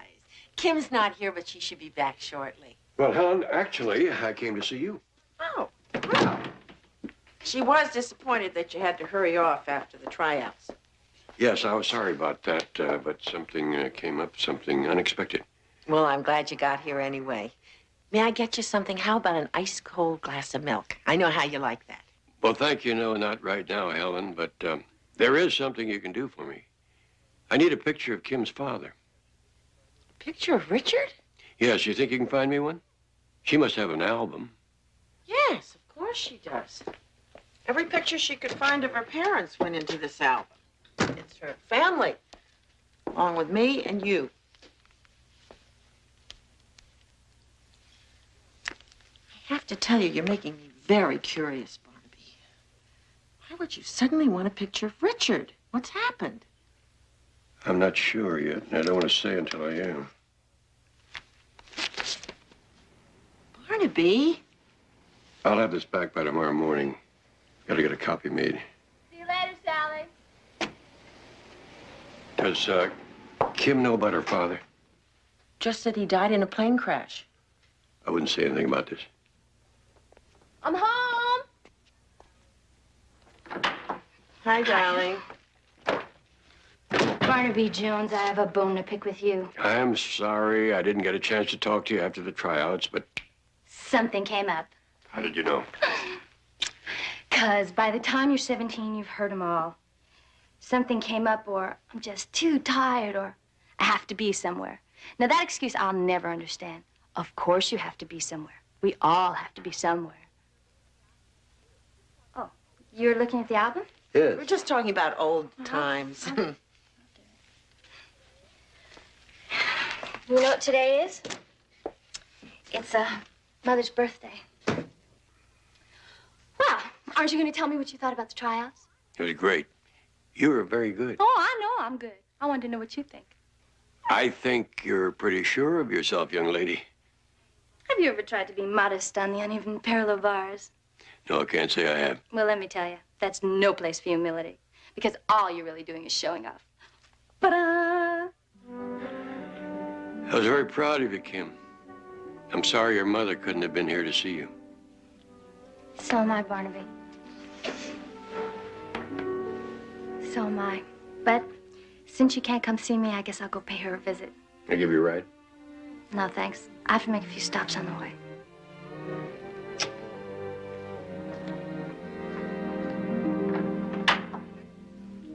Bye. See you.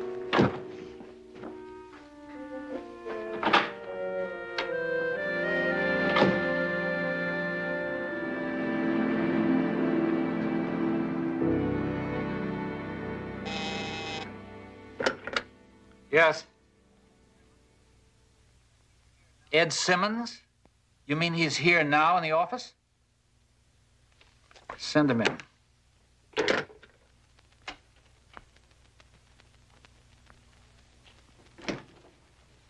Thanks.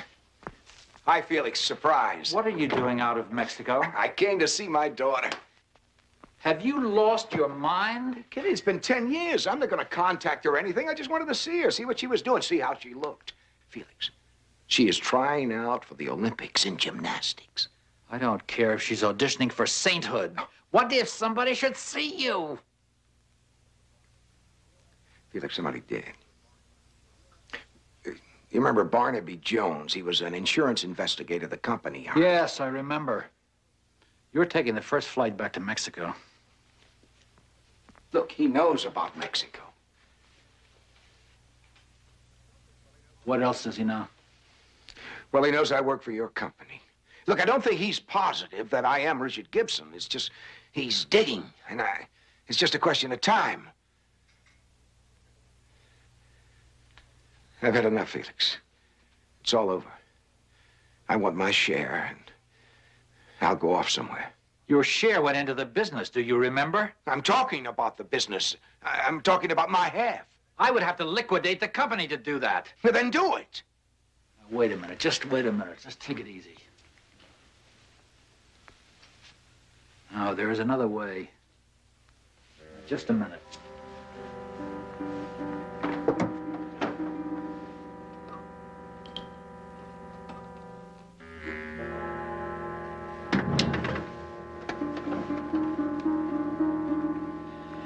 Barnaby Jones is our only problem. Get rid of him. Felix, that's your line of work, not mine. My line of work? What did you expect me to do? Ask the night watchman to help us empty the safe? I shot him to keep us out of prison, both of us. Now it's your turn. They don't have anything on you. They never will. If I just get my share and disappear. You're talking about $1 million. It'll take me weeks to get that kind of money. Raise what you can. All right. I'll do my best. And what are you going to do? Hang around for Jones to close in?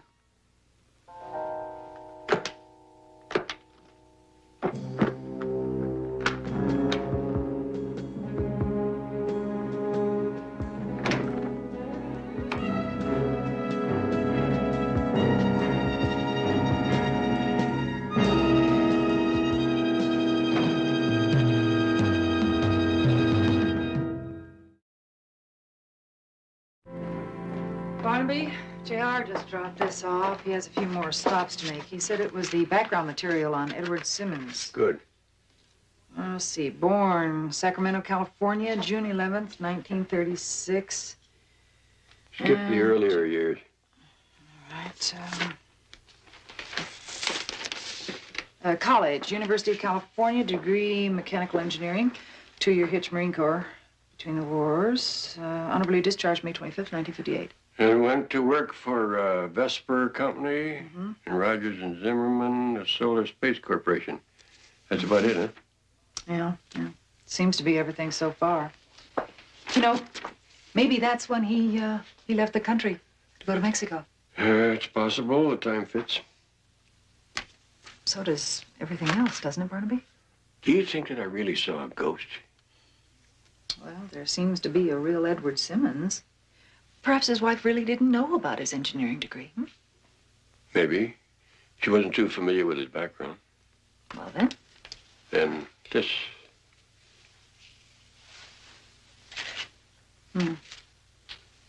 This is Kim's father. Yes. And this looks like the man you saw. Exactly. If that wasn't Richard Gibson in the gymnasium, then he and Edward Simmons are remarkable lookalikes.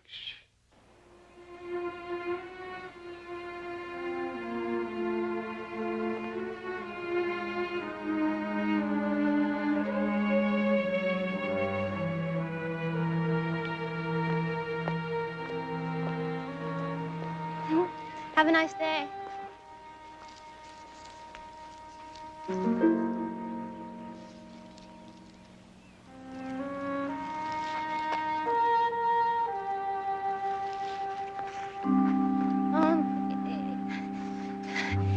Pardon me, sir. Have you seen anyone here near this grave?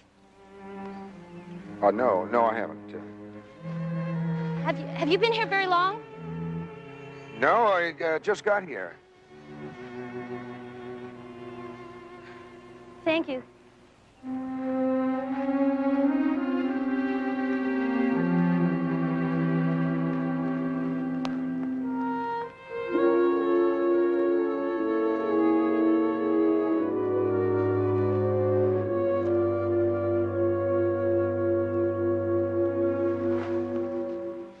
She turned out to be a lovely lady. I know you must have been very proud of her. Yes? Mr. Barnaby Jones to see you? Send him in.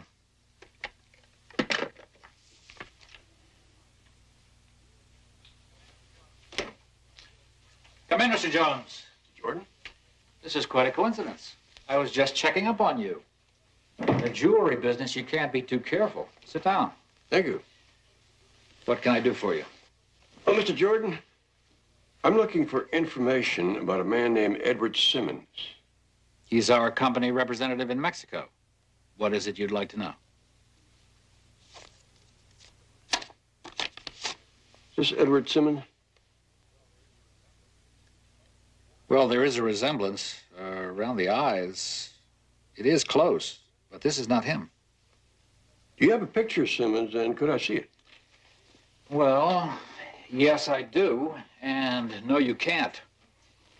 You see, Mr. Jones, sometimes it's important for Ed to handle large amounts of precious stones, and it's important for him to remain anonymous. That's why he disappeared when you saw him at the motel. He called me, and I had you investigated. Who is this man? It's a man named Richard Gibson. He's wanted for robbery and murder. Robbery? No, we're definitely talking about two different people. Neither Ed Simmons nor anybody else in our business could survive for very long and conceal character flaws like that. We check out our people very carefully. Well, if you don't have a picture of him that I can see, I'll just have to take your word for it. Sorry to wasted your time, Mr. Jordan. Well, I'm sorry it was a waste of yours. I wouldn't say that, Mr. Jordan.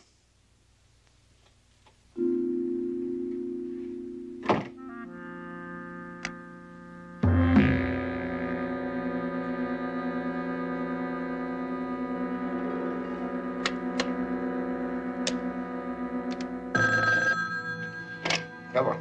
Jones was just here. Did you get him off my trail?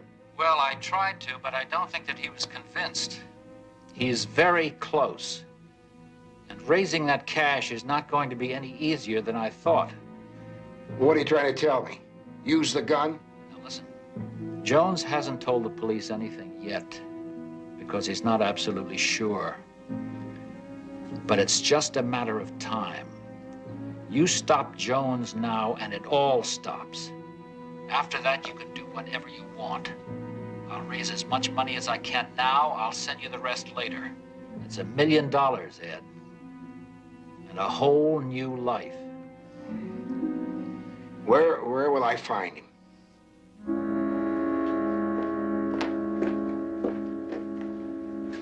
Barnaby? You think I'm just being stubborn, Betty? A Jones stubborn? Oh, perish the thought. Mr. Jordan feels that if Simmons were a thief, he would have revealed himself long before now. One would think so, considering all the valuable gems he carries around with him. He just about has me convinced I'm on a wild goose chase. Just about, but not quite, is that it? I don't know, Betty. Everything I hear and see tells me I'm wrong, but I can't get over the fact that Jordan and Company was formed in Mexico 3 months after the gold was stolen here. That gives them exactly enough time to convert it into diamonds. It could be a coincidence. I mean, those things do happen. I'll buy one coincidence, not two. Two? I'd just like to catch up with that Simmons long enough to find out what he was doing in the gymnasium precisely at the time when Gibson's daughter was performing. That report for California Meridian? Oh, yes, uh-huh. I better take it over myself. Might be some things I have to explain.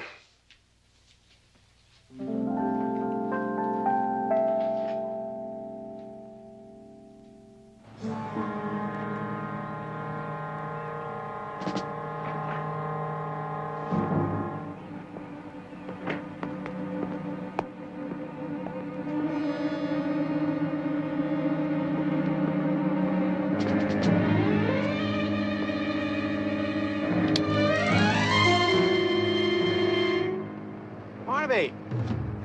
I tried to call you. Betty said you were here. Glad I caught you. Yeah, so am I. Looks like you got something. Have I got something? What about Ed Simmons? The last on Ed Simmons. He died in an automobile accident in '64. Good work, Jedediah. Barnaby, look out!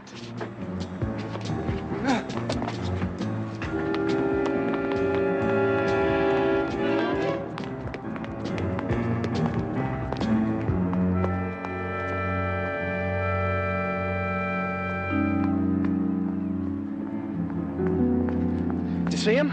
Yeah, looked like Gibson. He tried to shoot you, you know. And why didn't he? Looks like he had plenty of time. Probably followed you here from the office and waited. Maybe it's just not in him to kill, Jedediah. Well, he killed a watchman at the coin exchange, didn't he? Somebody did.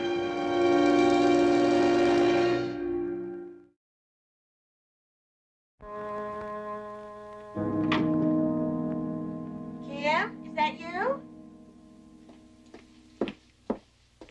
Kim?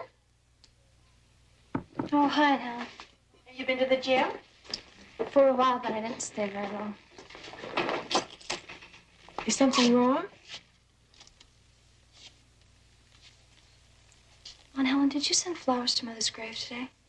Oh, no, I haven't yet. Well, what were you and Barnaby talking about when I came in? Just old times? About my father? And your mother. She was my dear sister, Kim. Barnaby's good friend. There's a picture missing. Oh, really? One of my father. It wasn't missing yesterday. Are you sure? And Helen, why do I have this strange feeling that something's going on and nobody's telling me about it? I don't know, Kim. I don't know anything, honestly. You know where the picture is, don't you? Aunt Helen! I'm sorry, Kim. You'll have to ask Barnaby. All right, I will.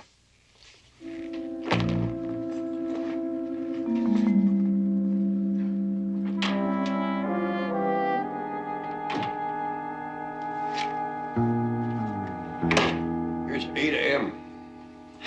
It might help, Barnaby, if I knew who I was looking for. Just look for a familiar name. You'll know it when you see it. Barnaby, I've never known anyone at the coin exchange before, during, or after the robbery, so how will I know when I see it? I know it'll look familiar.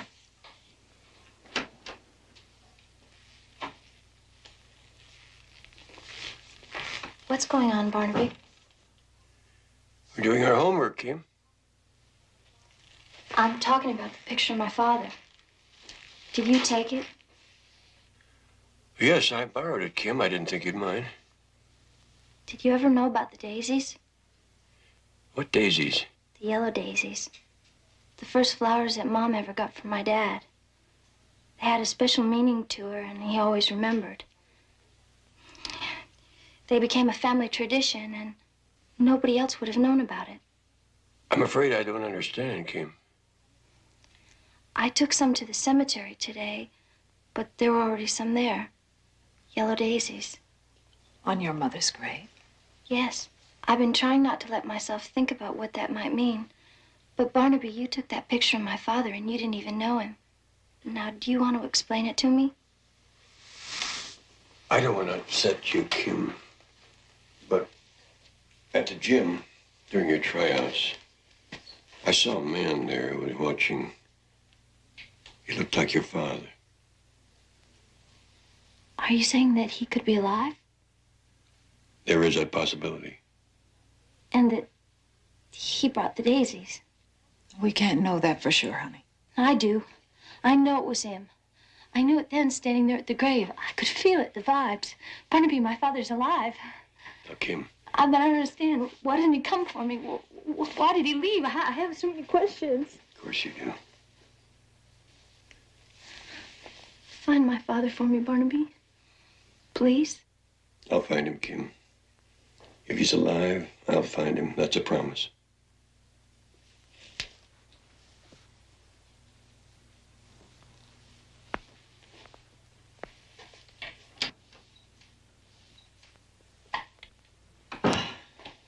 Poor girl.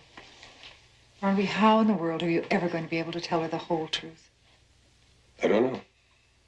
Someone's going to have to do it eventually, you know, whether you find Gibson or not. You're right, Betty, so we better get busy. Right. Jordan. Felix Jordan. He was a bookkeeper at the coin exchange. All right. How did you know? I didn't, Betty. Not really.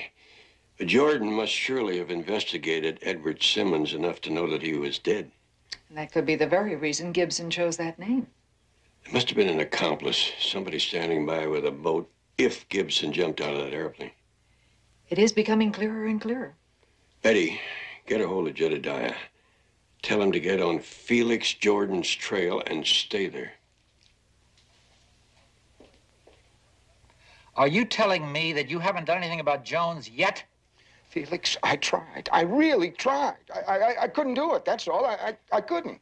You know what's at stake, don't you? It's your survival. All right, I know that, but it's yours, too. Don't forget, you're the one that killed the watchman. Nobody even knows I'm involved. Well, I know.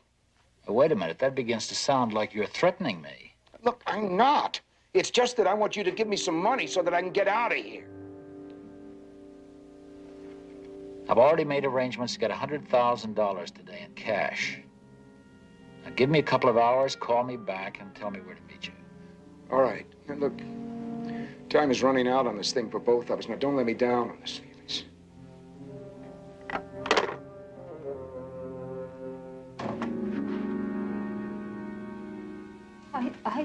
I didn't mean to eavesdrop. I just did. I listened. And I heard enough to be able to tell that you weren't altogether honest with me, Ed. About changing motels? Honey, look, I was... Don't lie to me, darling. Please don't. I'm your wife. Trust me. I love you. Ed, you got to tell me the truth now. You has to be now, because it's the only way that you and I are going to keep going together. Honey, wait, now wait.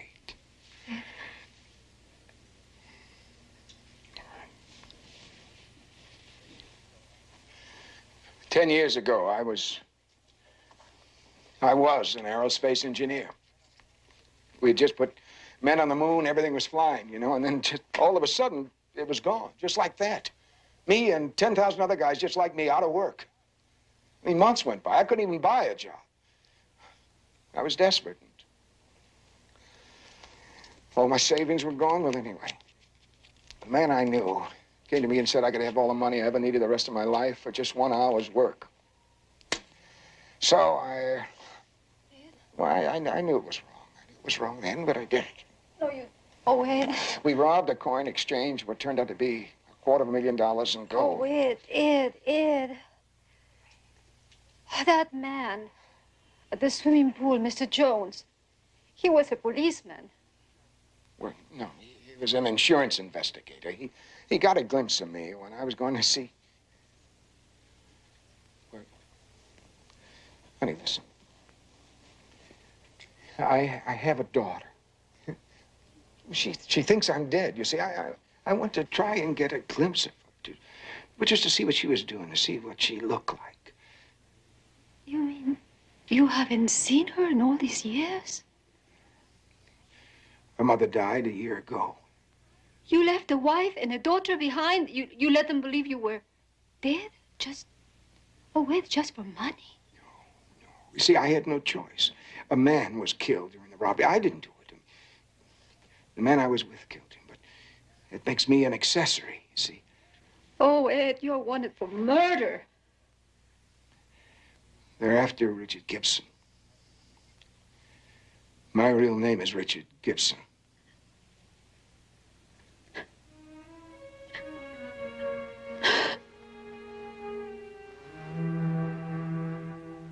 Where are you, Jedediah? Barnaby, I'm near the corner of Holt and Alameda. What's Jordan doing in that part of town? Well, he's just hanging around so far. Looks like he...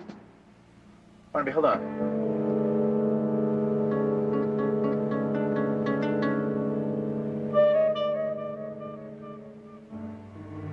Barnaby, he's making a buy from a man. I can't really tell what it is. It's a gun, Barnaby. He just bought a pistol. He's moving. I gotta go. Stay in touch. You bet.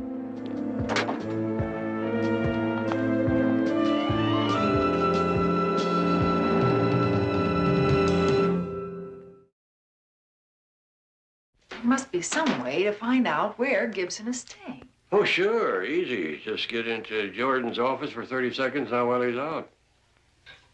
Well, it's worth a try. Try that. Getting into Jordan's office.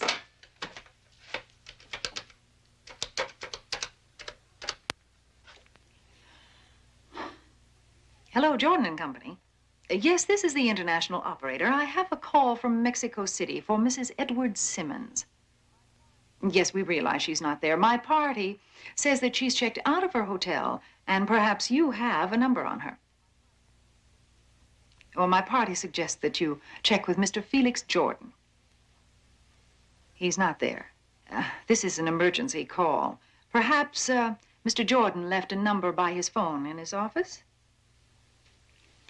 She's gonna do it. She's gonna check in the office. Betty, you are a genius. No. Well, if you say so. Yes. I have it. Well, thank you so much. Yes, we do appreciate it. Bye-bye. Ah, now, what is this new genius rating going to get me? Anything you want. Well, I, Of course, I'm depending on your well-known sense of fair play. spoil sport.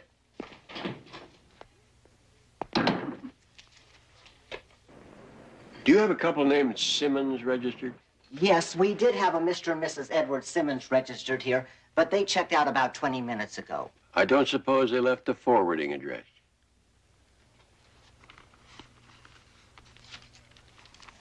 That's right, sir. Actually, people who check into motels for a short stay rarely leave forwarding addresses. You noticed that? It's been my observation. They make many phone calls? Hardly any. What about the Simmons? Did they make any phone calls? Yes, they did. Several. You mind if I take a look at the numbers they called? I think that's against the rules, sir. I promise never to tell a soul.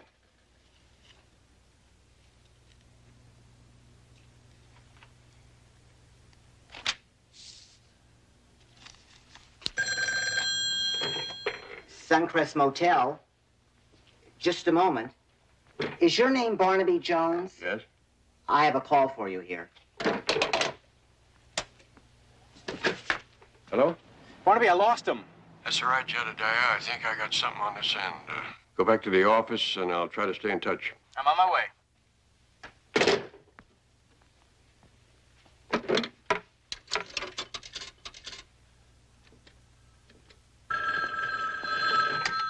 Hello? Hello, Helen. Oh, hello, Barnaby. Helen, did Kim get a call from a man within the last hour? Oh, I don't think so. She's been at the gym warming up for the final tryouts. Did you get a call? No, not from a man. It was one of Kim's teachers. I told her Kim was at the gym. She have an accent? Yeah, Spanish, I think. Thank you, Helen.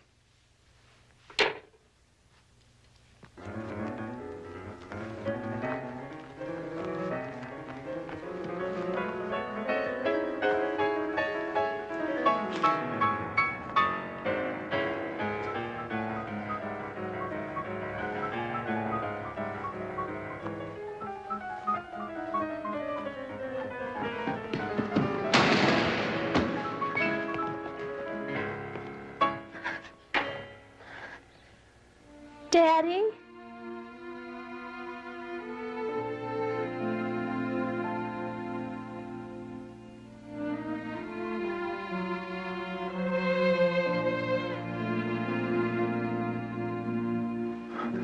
Hello, baby.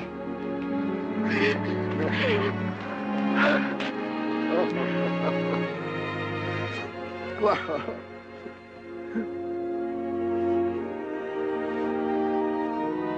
Okay. I know you have a million questions to ask. Not anymore. Aunt Helen just told me everything. Everything. Well, honey, I'm sorry. I'm glad she told me. At least it's better than having to believe that you left because you didn't want us. Why, I wanted you so much. And your mother. Well, now that I know I have a father, and I know where you are, I can handle the rest. Me too, baby. Me too.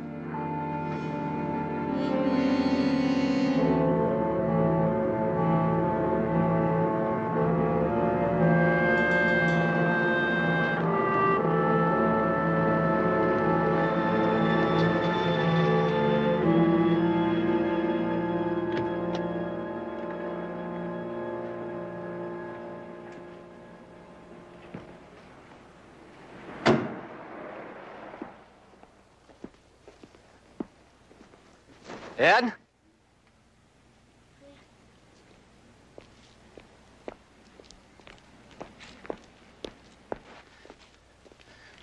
Is that the money? Just like I promised, 100,000. First, we've got some talking to do. Felix, I think we've done just about all our talking. Well, the situation has changed. We're no longer in business together. You're going out on your own. What are you saying? You're not going to sell the company. Look, you owe me. Yes, I do, and as long as I do, I can trust you.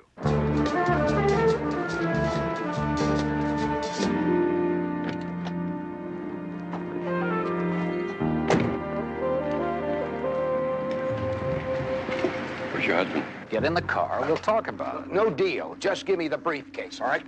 Get in the car. Look, I think I'm safer right here where I am. All right, suit yourself. Don't be a fool. You're too dangerous, Ed. Jordan!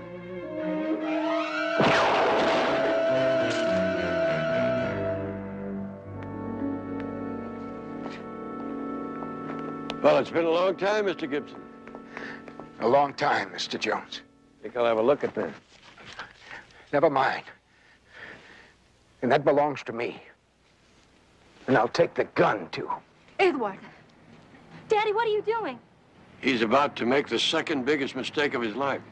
What am I supposed to do? I can't just wait around here. Turn state's evidence. Make restitution. The Jordan Company can well afford it. Jordan and Company. How do you make restitution for a murder? I don't believe you killed that watchman. Did you? What's the difference? And I don't believe you'd use that gun. Don't count on it. Edward, please listen to him. Honey, I'm sorry. But don't you understand? I love you. Daddy, I'm going with you. Kim? What do you think it was like when I was just a little girl, hearing that you'd been killed? Crying at night because I didn't have you. For 10 long years, that's most of my life. Well, you're not going to put me through that again. Not this time. So just get in the car and let's go. Come on, what are you waiting for?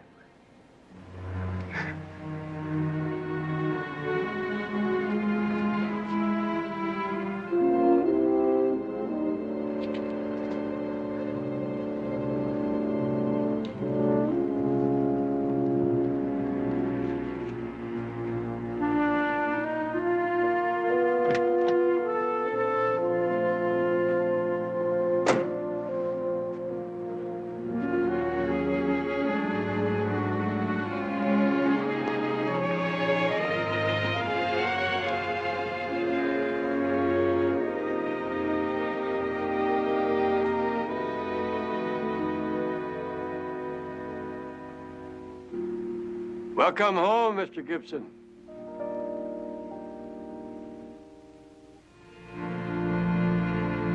Well, Barnaby, it's a good thing Gibson didn't run. I mean, after all, how far can you get on an empty suitcase? Well, Jordan wasn't going to let him find out. Obviously, he was going to kill him, not pay him. Well, hello. Hello. How'd the hearing go? Daddy said all the right things, Barnaby, and so did Mr. Jordan. He confessed to the murder and then threw himself on the mercy of the court. Kim's father will still have to go to jail, but the chances of early parole are terrific. It'll give Pat and me a chance to get to know each other. May I call you Pat? Well, I like Patricia very much, but that is if you don't mind. Oh, sure, Patricia. Thank you, Mr. Jones, for everything. You turned out to be a friend after all. Come on, Pat, we have to meet Aunt Helen. Patricia? How would you feel about calling me Mom? Sure. Goodbye.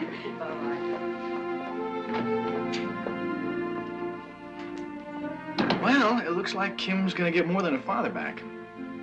It's going to be a whole family again, Jedediah. Just take a little time.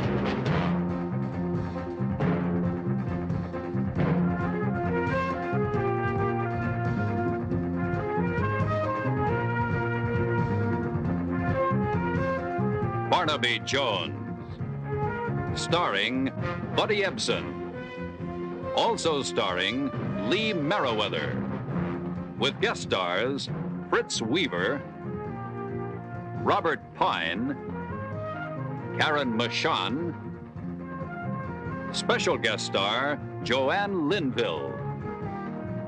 Tonight's episode, The Black Art of Dying.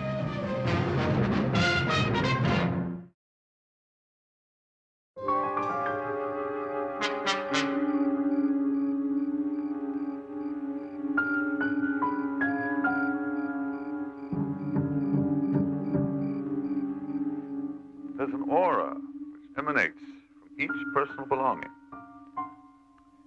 This aura reflects the kinetic force, the psychic reflection of the spirit of the owner.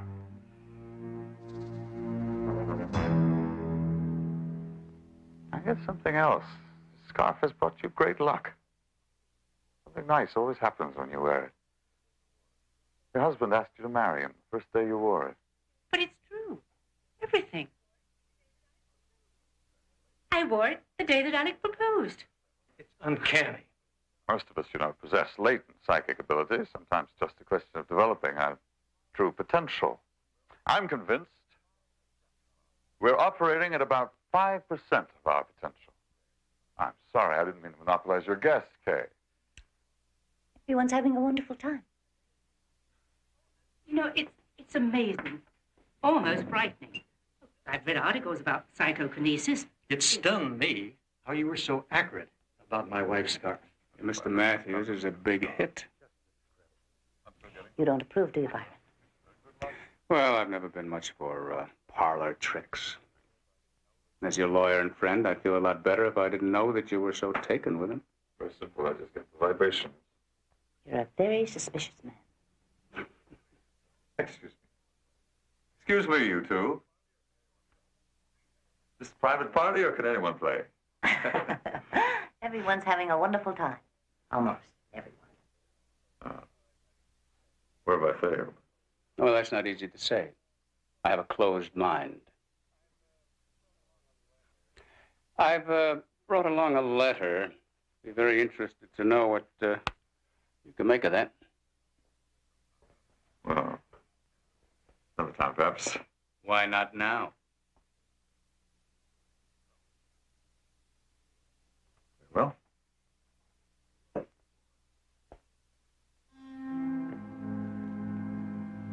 letter's from a woman. A loved one. A wife, perhaps, I'm not sure. I sense a terrible sickness that has befallen her. This is the last letter you'll ever receive. In it, she tells you how much she loves you.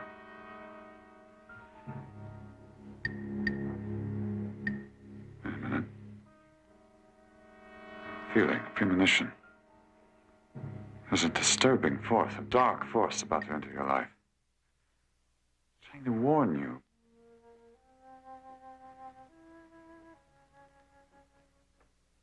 I'm sorry, that's all I get. Excuse me, miss. It's late, I've got to go. Byron? Byron, please don't go. Jason didn't mean to offend you. It's all right, Kay, it's all right. I'll call you tomorrow. Are you sure? Yes. Kay.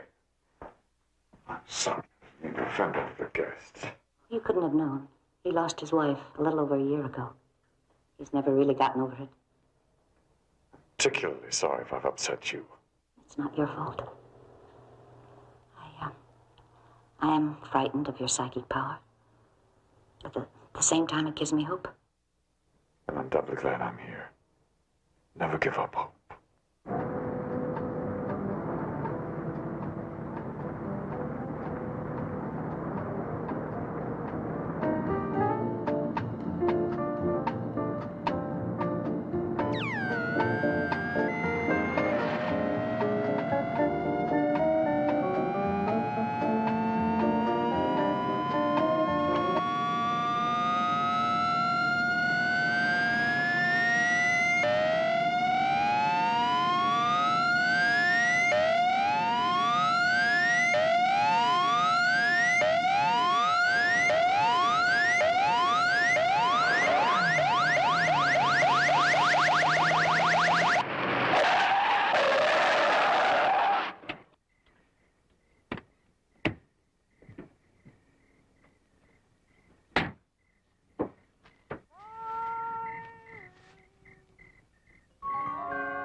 Marion. Byron, come to me. Come with me. Come with me, please. No. Please. Come. Come with me. No.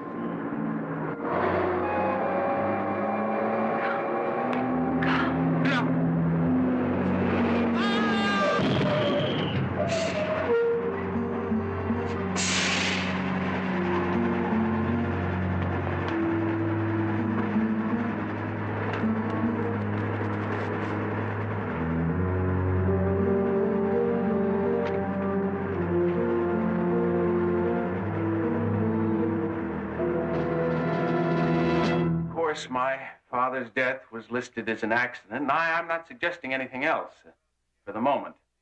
For the moment? Well, yes. You see, Mr. Jones, lately my father had been troubled by a series of rather strange events. Phone calls in the night and, well, that sort of thing. he was convinced that somebody was trying to reach him. Who? My mother. And you see, Mr. Jones, my mother, well, she's been dead for over a year now. I know what you must be thinking. I'm glad one of us does. The point is, my father was anything but superstitious. He was a very level-headed man. A lawyer, you know. But these things happened. That troubled him, unnerved him. We were going to talk about it, but... You spoke earlier about a bystander, a woman seen near the accident. Yes, the truck driver said he saw a woman standing near my father's car. A rather strange-looking woman, like a ghost. No, those were his words. I suppose the police know the name of this truck driver? I'm sure they do.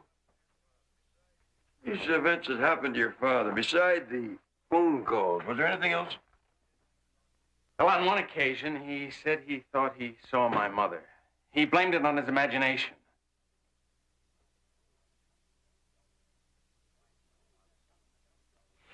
Why did my father stop in the middle of nowhere? And who was that woman the truck driver saw? There are just too many questions. I need some answers, Mr. Jones. Will you take the case? I'm afraid I'm going to have to. I'm too old to believe in ghosts.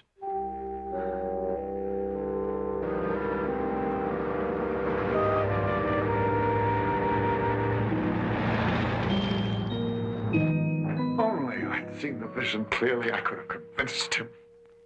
Stop torturing yourself. There is no way that you could have convinced Byron to believe you. I could have, I know it. Jason, listen to me. Byron urged me not to give you money for the foundation. The whole idea of parapsychology was foreign to him. He couldn't accept it. So you see, you couldn't have possibly helped him. He thought I was a fraud. He was half in love with you. We both know that. I think he would have accepted me under any circumstances. He didn't understand my interest in your work. Just didn't believe that you could help me find Deborah. Okay. I still am not sure I can. When we first met, you said that you sensed a child's presence around me. You couldn't have known that I had a little girl and lost her. All I know is I got these vibrations. I still get them. And not from the other side. So you see, you still do believe that she is alive. It's possible. Kay, you have an object of Deborah's, piece of clothing, something I could psychometrize? Yes. Good. Get it. I'll come by later. I think it may help us. You said yourself, never give up hope. I know, darling. We mustn't.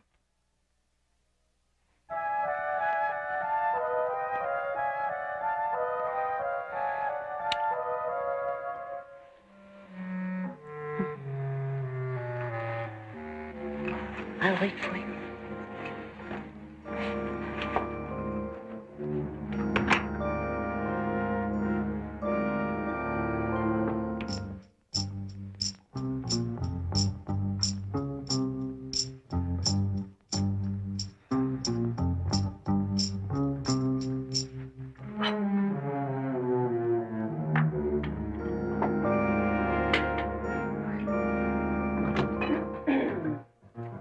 Beautiful, Jason. Oh, beautiful. I especially like the part where you told her never to give up hope. Master's touch. That's enough.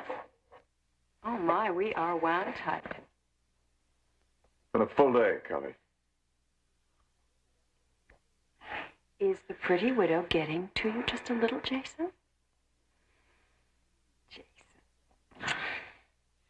This is the score we've been dreaming of. You said so yourself. What are you waiting for? I don't want to push her too fast. Push her? You're going to be lucky if you can keep up. You sure nobody saw you at the accident? Honey, relax. We have got nothing to worry about. Nothing. He might finding out about that letter Collins always carried around with him. That was lucky, wasn't it? You really are a heartless creature, aren't you? You set him up, Jason. I just do the research. You're not complaining about our teamwork, are you?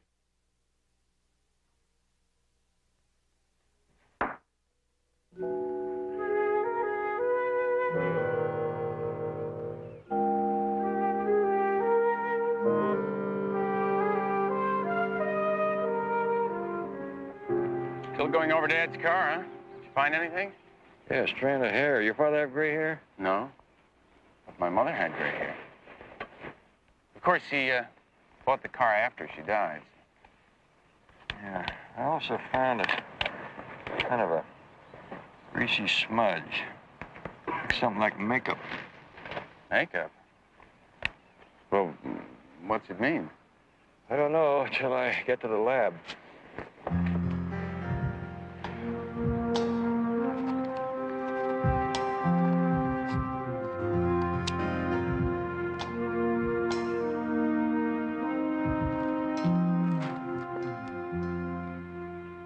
Seems to be some sort of gummy plastic.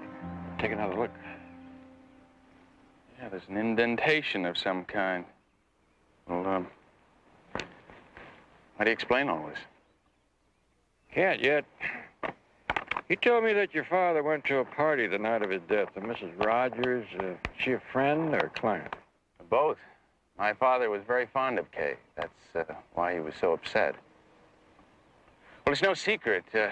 Kay seems to have fallen under the spell of a psychic, a man named Jason Matthews. Your father didn't approve? He neither approved nor disapproved. What troubled him were the rather large donations Kay made to his Parapsychology Institute in London. What's your idea of large? $20,000.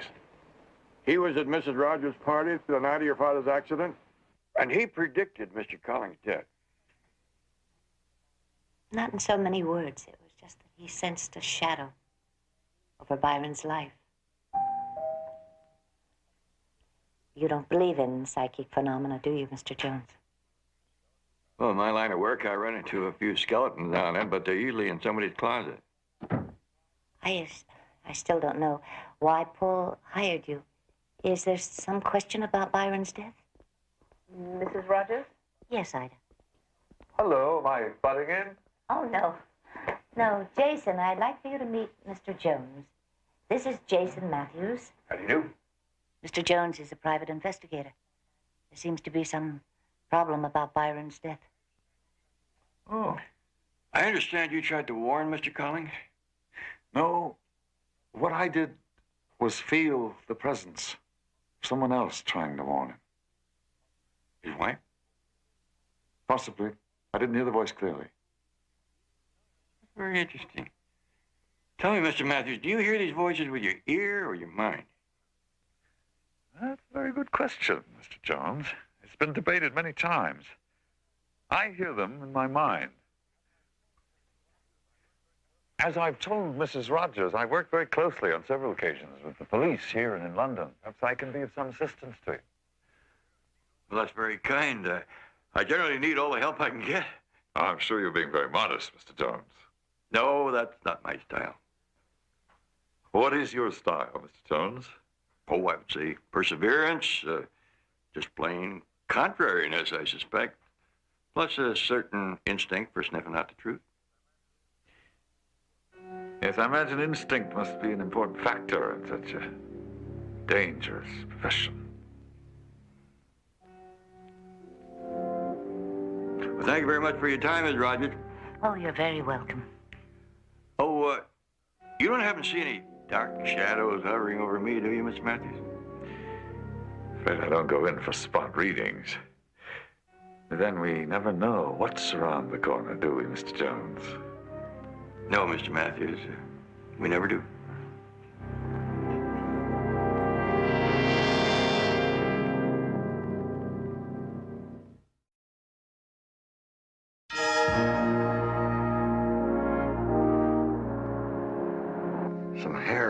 on Collins' car looks like it came from a wig. A lot of people wear wigs nowadays. Gray wig?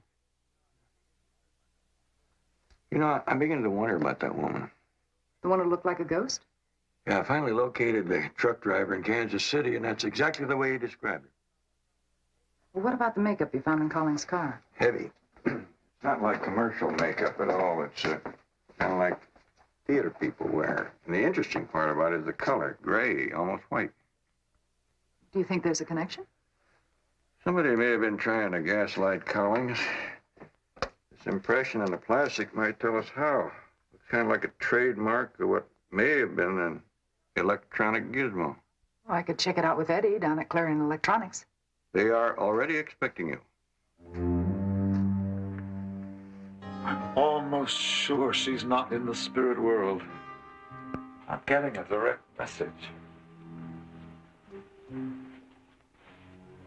Wait a minute. Is she a circus, amusement park? I'm not sure which. She's a little girl now, hugging the doll. There's a man with her. They're laughing about something. They're saying something about taffy. That's her dolly's name. She's pointing to a confectioner's stand. The man goes away. Another man comes, like the shadow of a second man. He leads her away. He drops the doll. The first man returns. She's gone. All he finds is the doll. It's true. Everything you said. When Debbie was 6 years old, her father took her to the amusement park. He went to buy her some candy. He just left her for a minute. And when he came back, she was gone. There was never a ransom note, nothing. And we finally just accepted that someone who wanted a child desperately simply took her. Okay. Listen to me. I know she's alive, Jason. I know it. I can feel it, too. Where is she? Jason, where is she? You must know. I'm sorry. It takes time, Kay. It doesn't happen all at once. Sometimes it never happens. It's just that we're so close. Kay, we're going to find Debbie. I know we will. But you have to be patient. Jason, you've been so wonderful. You'll find her. I know you will. I love people say, I have to tell you. I don't have to tell you, but I'm going to, because it's in the contract. There was this great football game, see, for the all-time professional football championship between the Elephants and the Insects, right? Now, at the end of the first half, it's Elephants 50, Insects 0, right? So at the opening of the second half, the Insects send out their star, the centipede. End of the game, Insects 100, Elephants 50. Well, the captain of the Elephants comes into the locker room to the captain of the Insects, and he says, great game. But why did you wait till the second half to send in the centipede? So the captain of the Insects says he was putting on his shoes. We'll have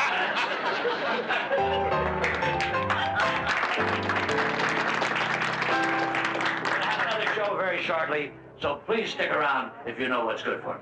Thank you very much. You've been kind.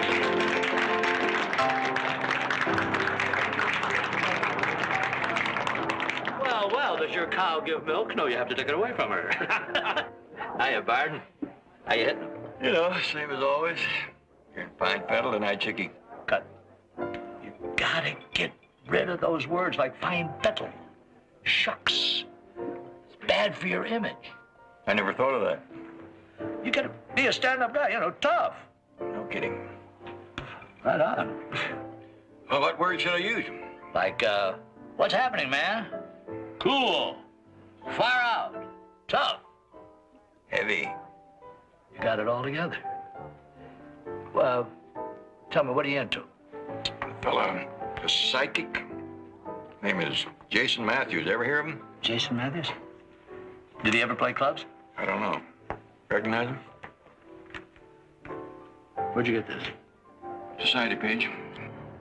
So that's what he's into. The great Saturn. Mentalist.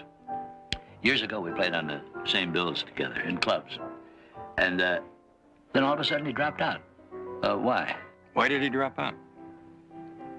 Who knows what evil lurks in the hearts of men? A fellow like this usually work with a pretty girl assistant. Well, the last time I saw him, he was breaking in a new girl. What happened to her? Who knows? Could you help me find her, Chickie? Take a little time. It's important. I'll get back to you.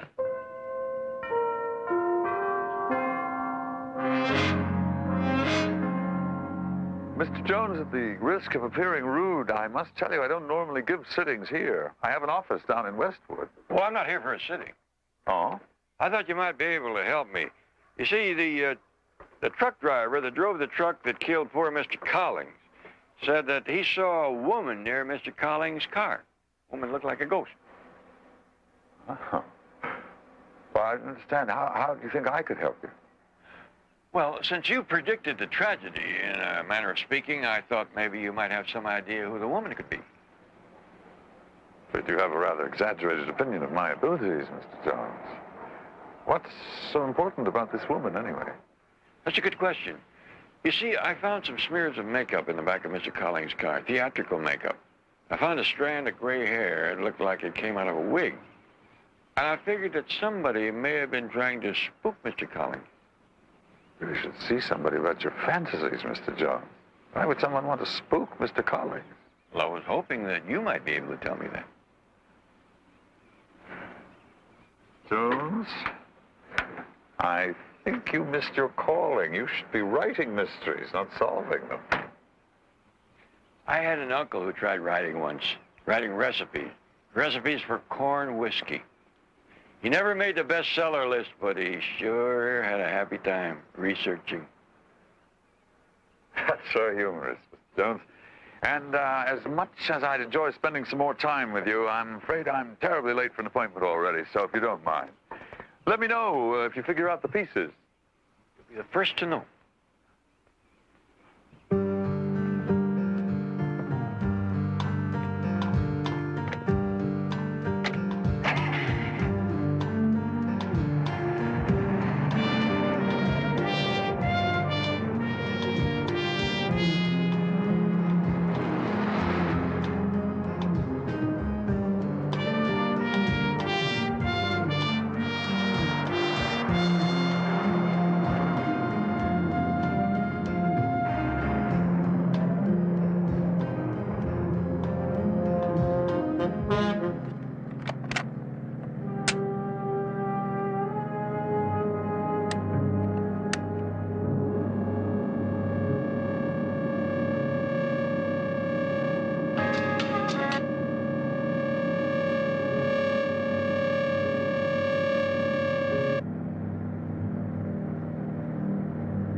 I patched it back together again as well as I could. It's like a glove into this plastic that Betty brought in. Where'd you get a hold of a fancy little receiver like this? Somebody planted it in my car. And they probably followed me with a radio transmitter. Tell me, do you sell many items of that kind? Nah, we don't even handle them, Barnaby. Who does? Some outfit on the East Coast. They're the only one. Eddie, you think you could get me a list of everyone who has bought a little receiver of that kind, let's say in the last 6 months? I could try. You don't see many of these around. Just bugs. That's all people seem to want. Gee, you just missed her, Mr. Jones. She went to meet Mr. Matthews. Fascinating man, that Mr. Matthews. Oh? You think so, Mr. Jones? Don't you? Well, he could charm the birds back into the trees, that one. I take it you don't altogether approve of Mr. Matthews. Oh, now, don't be putting words into my mouth, Mr. Jones. No. It's just that poor thing's had so much tragedy in her life, I couldn't bear it if she got hurt again. You mean the death of her husband? That and the other. The other? The loss of her daughter. I didn't know. Well, yes. Mr. Rogers died just a couple of years after they lost the child. How did they lose a child? Gee, I don't know for sure. It happened before I got here. Mrs. Rogers, of course, she never talks about it, and the nurse that took care of the child, she was gone by the time I came. Do you happen to remember the name of the nurse? Nora Randall.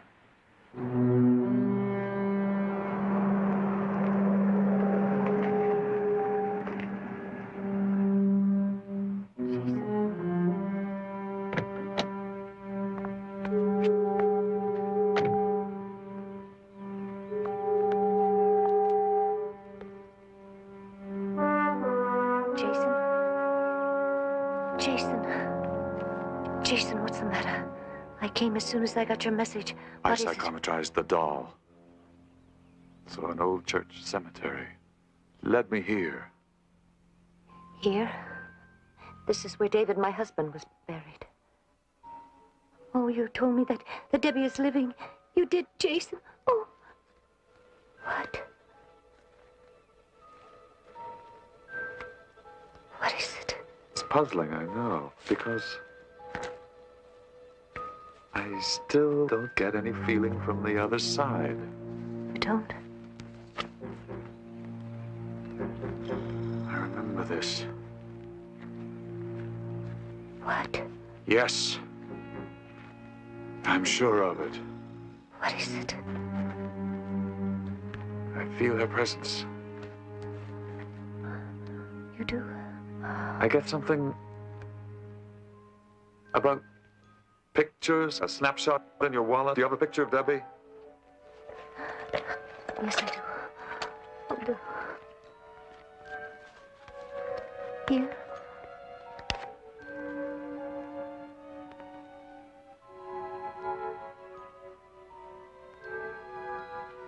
How old would she be now, Debbie? 19.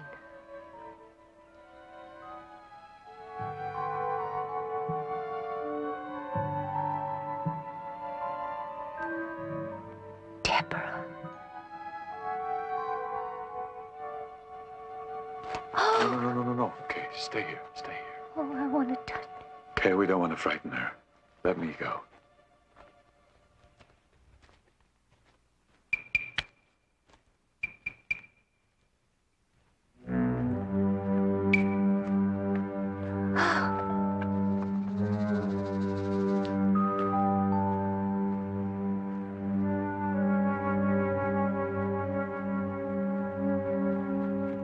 Deborah. Where is she? I don't know. What do you mean? Deborah? Deborah! Honey! Why did she leave? Okay, listen to me. Maybe I was wrong. Maybe it wasn't Debbie. No, it was. I know it was. She must have been drawn here to her father's grave somehow. Oh. She's alive. My baby is alive. Oh, it happened a long time ago. Longer than I like to admit. Little Debbie was about, 6 years old. Her father took her to the amusement park, and the way he told it, she wanted some candy, so he went to get it, and when he came back, she was gone. Just vanished into thin air. And they never found the little girl. No, they never did. First, they thought it was a kidnapping, but when they didn't get any ransom note, they just assumed that some desperately lonely woman had taken the child. But whatever the case, the father, David, he blamed himself. Drove him to an early grave. But do you know that Mrs. Rogers never gave up hope that that baby would be returned to her? Oh, my feet are just killing me. Do you mind if we sit down here for a spell? And the police never found a trace of the little girl. Oh, they tried, of course. And later, Mrs. Rogers hired a private detective. Like you. Only, not nearly so charming, if you don't mind my saying so. I don't mind a bit. And over all these years, you never had any contact with the family. I mean, nobody came around to see you about it. Oh, well, there was a reporter last month. But he was just doing a follow-up story on the little girl's disappearance. A human interest. Did he, look anything like that? Oh, yes, that's him. Very generous he was, too. He wanted to know more information. Things that I had even forgotten myself, like her doll's name, things like that. You know, I never did see that article, though. Now, isn't that funny? Okay. That's only a temporary setback. I know how disappointed you must be. But you'll find Deborah, I'm sure. You say that like you won't be here.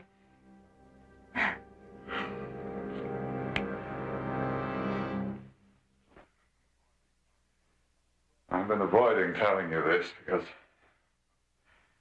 well, frankly, I was hoping it would straighten itself out. Tell me what? Darling, if I don't get back to London soon, I'm going to lose the Institute. How long will you be gone? Hard to say. I have to raise the money myself. Probably go on a lecture tour. Where does that leave us? Okay, it's only a matter of time, really. I'll be back soon, I'm sure of it. Eventually. Eventually. Don't go, Jesus. I mean, we're so close. I have no choice. Believe me.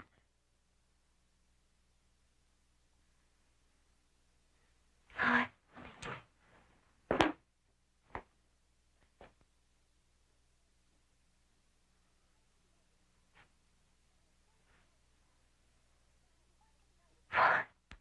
Why didn't I think of this before? I have the perfect solution. Let me underwrite the Institute. Okay, you've been more than generous already. Look, I believe in you. You can call it a loan or anything you want. It's out of the question. Why? Your pride? Is that what you think? That or you. It's just an excuse never to see me again. Don't be foolish. How much do you need? $100,000. It's quite a sum to raise at a moment's notice, but I can raise it. I'll just have to make a few phone calls.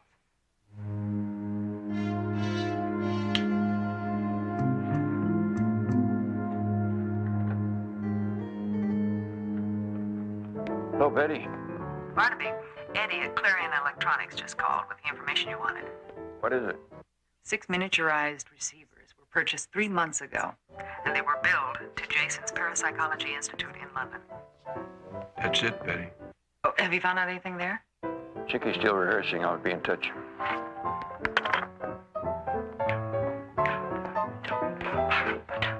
You know, I always wished I could do stuff like that. Yeah. Eat your heart out. Hey, Mark, I think I have some good news for you. I've located Doc Saturn's assistant. Where is she? She's right here in town. Here's her address. Kelly Barnes. Yeah, she's been with Doc Saturn the last couple of years, and understand she's great at her job.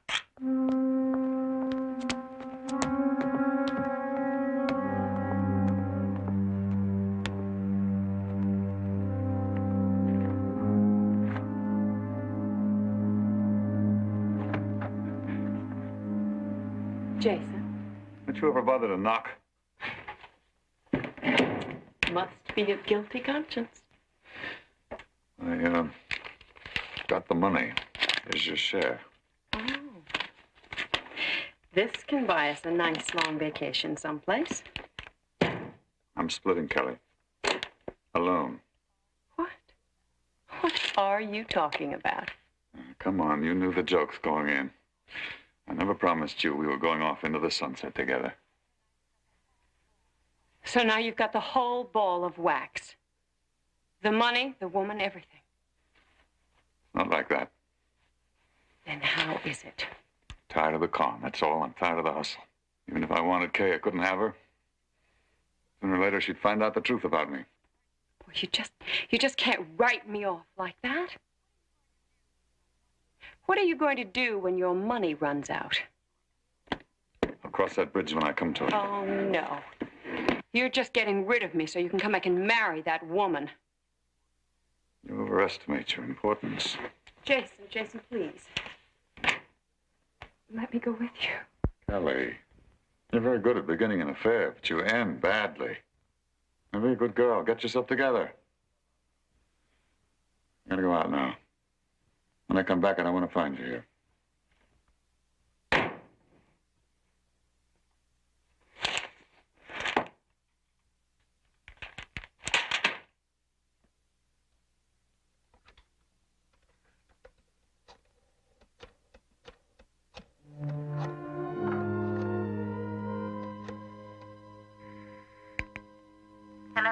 Hello? Hello, Mrs. Rogers. You don't know me, but I know you. And I also know Jason Matthews. He's a fraud, Mrs. Rogers. Hello? Hello? Hello? Hello?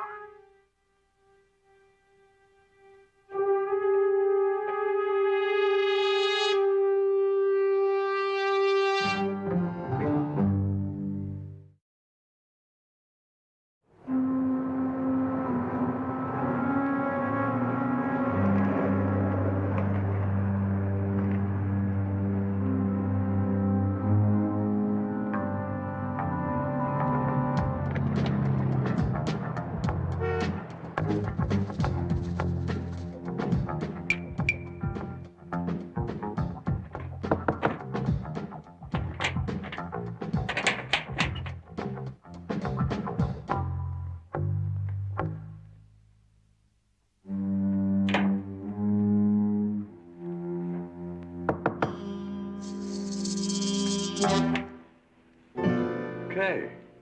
I have to talk to you. Of course. I think I know what you're going to tell me. What? You had a phone call from a girl. She told you I was a fraud. I don't understand. How did you know that?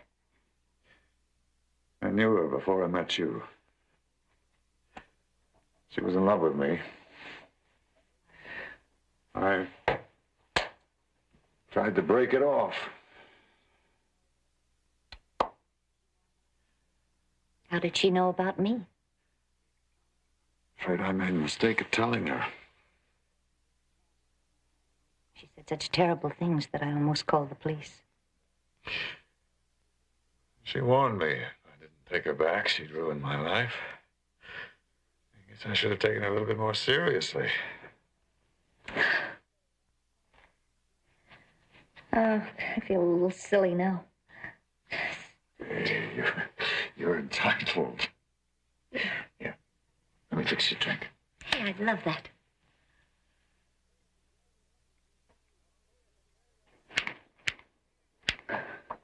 I'll tell you, if the girl you're looking for is Kelly Barnes, she's not here. She's probably at that friend of hers, you know, the physic. You mean the psychic? Oh, yeah, that's the one. You see her leave? Yeah, she got in that red buggy of hers and buzzed off. When was that? Oh, it was about, I'd say about an hour ago. You feel better? Much. You know, after that phone call, I thought that was the end of our finding Debbie and the end of us.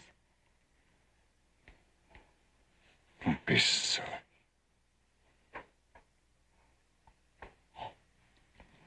I know you're busy, so I'm gonna go, okay?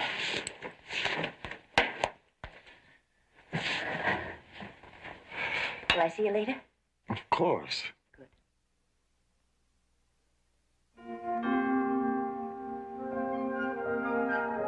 What's that?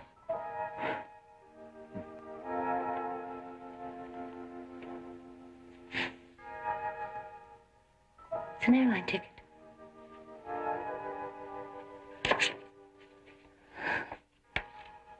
It's to London. Oh, that's right, Kay. Someone still has to administer the money. But I thought after I gave you the money, you didn't have to go. Hey, I'm only going for a few days. Why didn't you tell me? You make it sound as if I'm trying to duck out. I don't know what to believe anymore. I'll make it easy for you. Why don't you come with me? That's a terrific idea. I want you to see the Institute anyway. What do you say? Come on. Just like that? Sure, just like that. Why not? Besides, gotta protect your interests. All right. Good. Come on, we'll swing by my place and get your things and we'll head for the airport. But I've got to pack. We'll pack. And what if there isn't a reservation?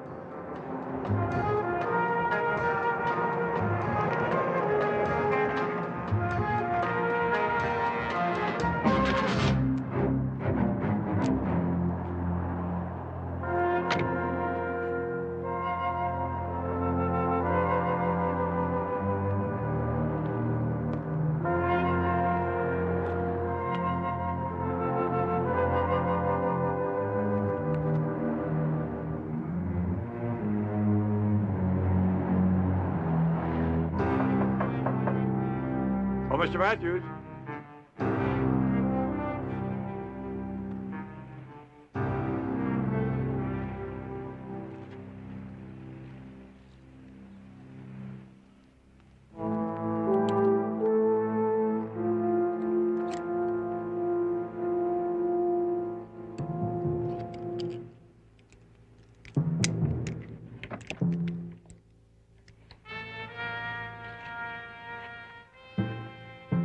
Mr. Matthews?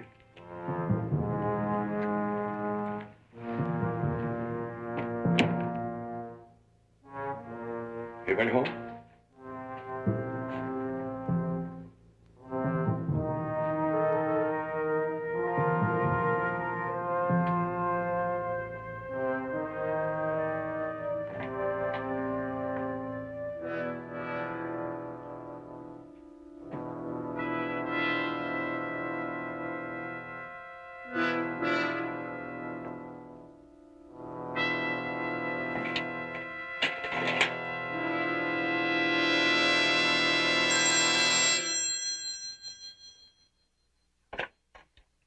Barnaby Jones' office. May I help you? Hello, Betty. I'm at Jason Matthews' office. I found Kelly Barnes. She's dead. Call Lieutenant Hager and tell him. I'm going to check out Matthews' house in the canyon. All right. I'll get right on it.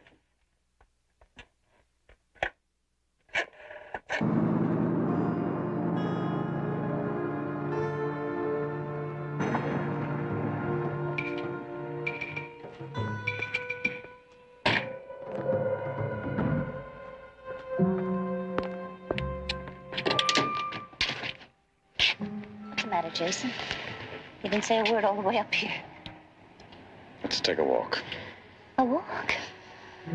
But I thought we were in a hurry. I still have to call and make my airline reservation. Okay. We got... Yes? I'm not going anywhere.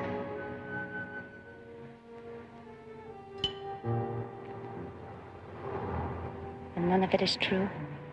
Debbie being alive? None of it? And I told you what you wanted to hear. Jason. Come on. Jason.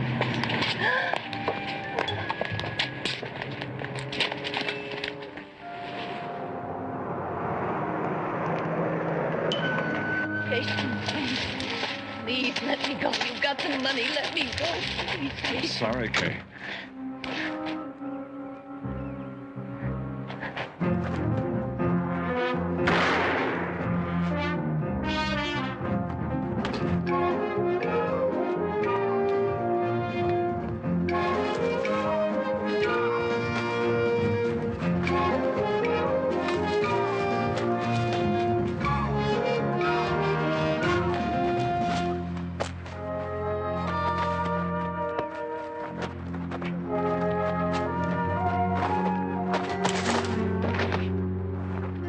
Matthew!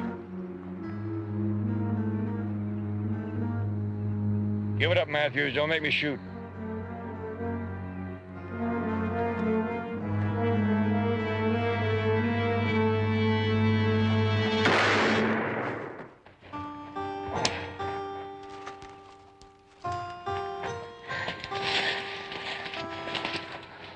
You all right?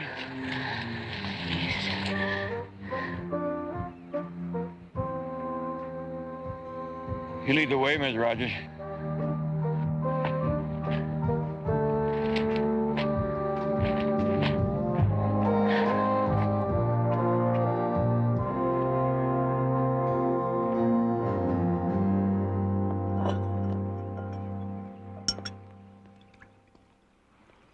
Morning.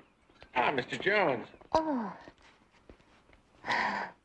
Good morning. Good morning, Mr. Jones. Please sit down. Have a cup of coffee, a piece of pastry. Thanks, no, better not. You know, I have to watch my diet. Oh?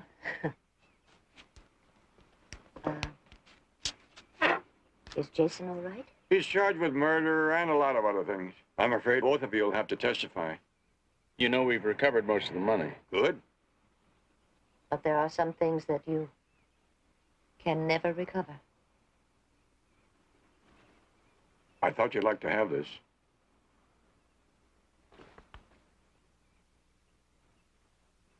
A little tattered around the edges. Older but wiser. Like me, Mr. Jones. Like all of us. Hmm. I was just telling Paul that I'd been thinking about adopting a little girl. Perhaps starting a whole new life. What do you think of that idea, Mr. Jones? I think that's a wonderful idea. So do I.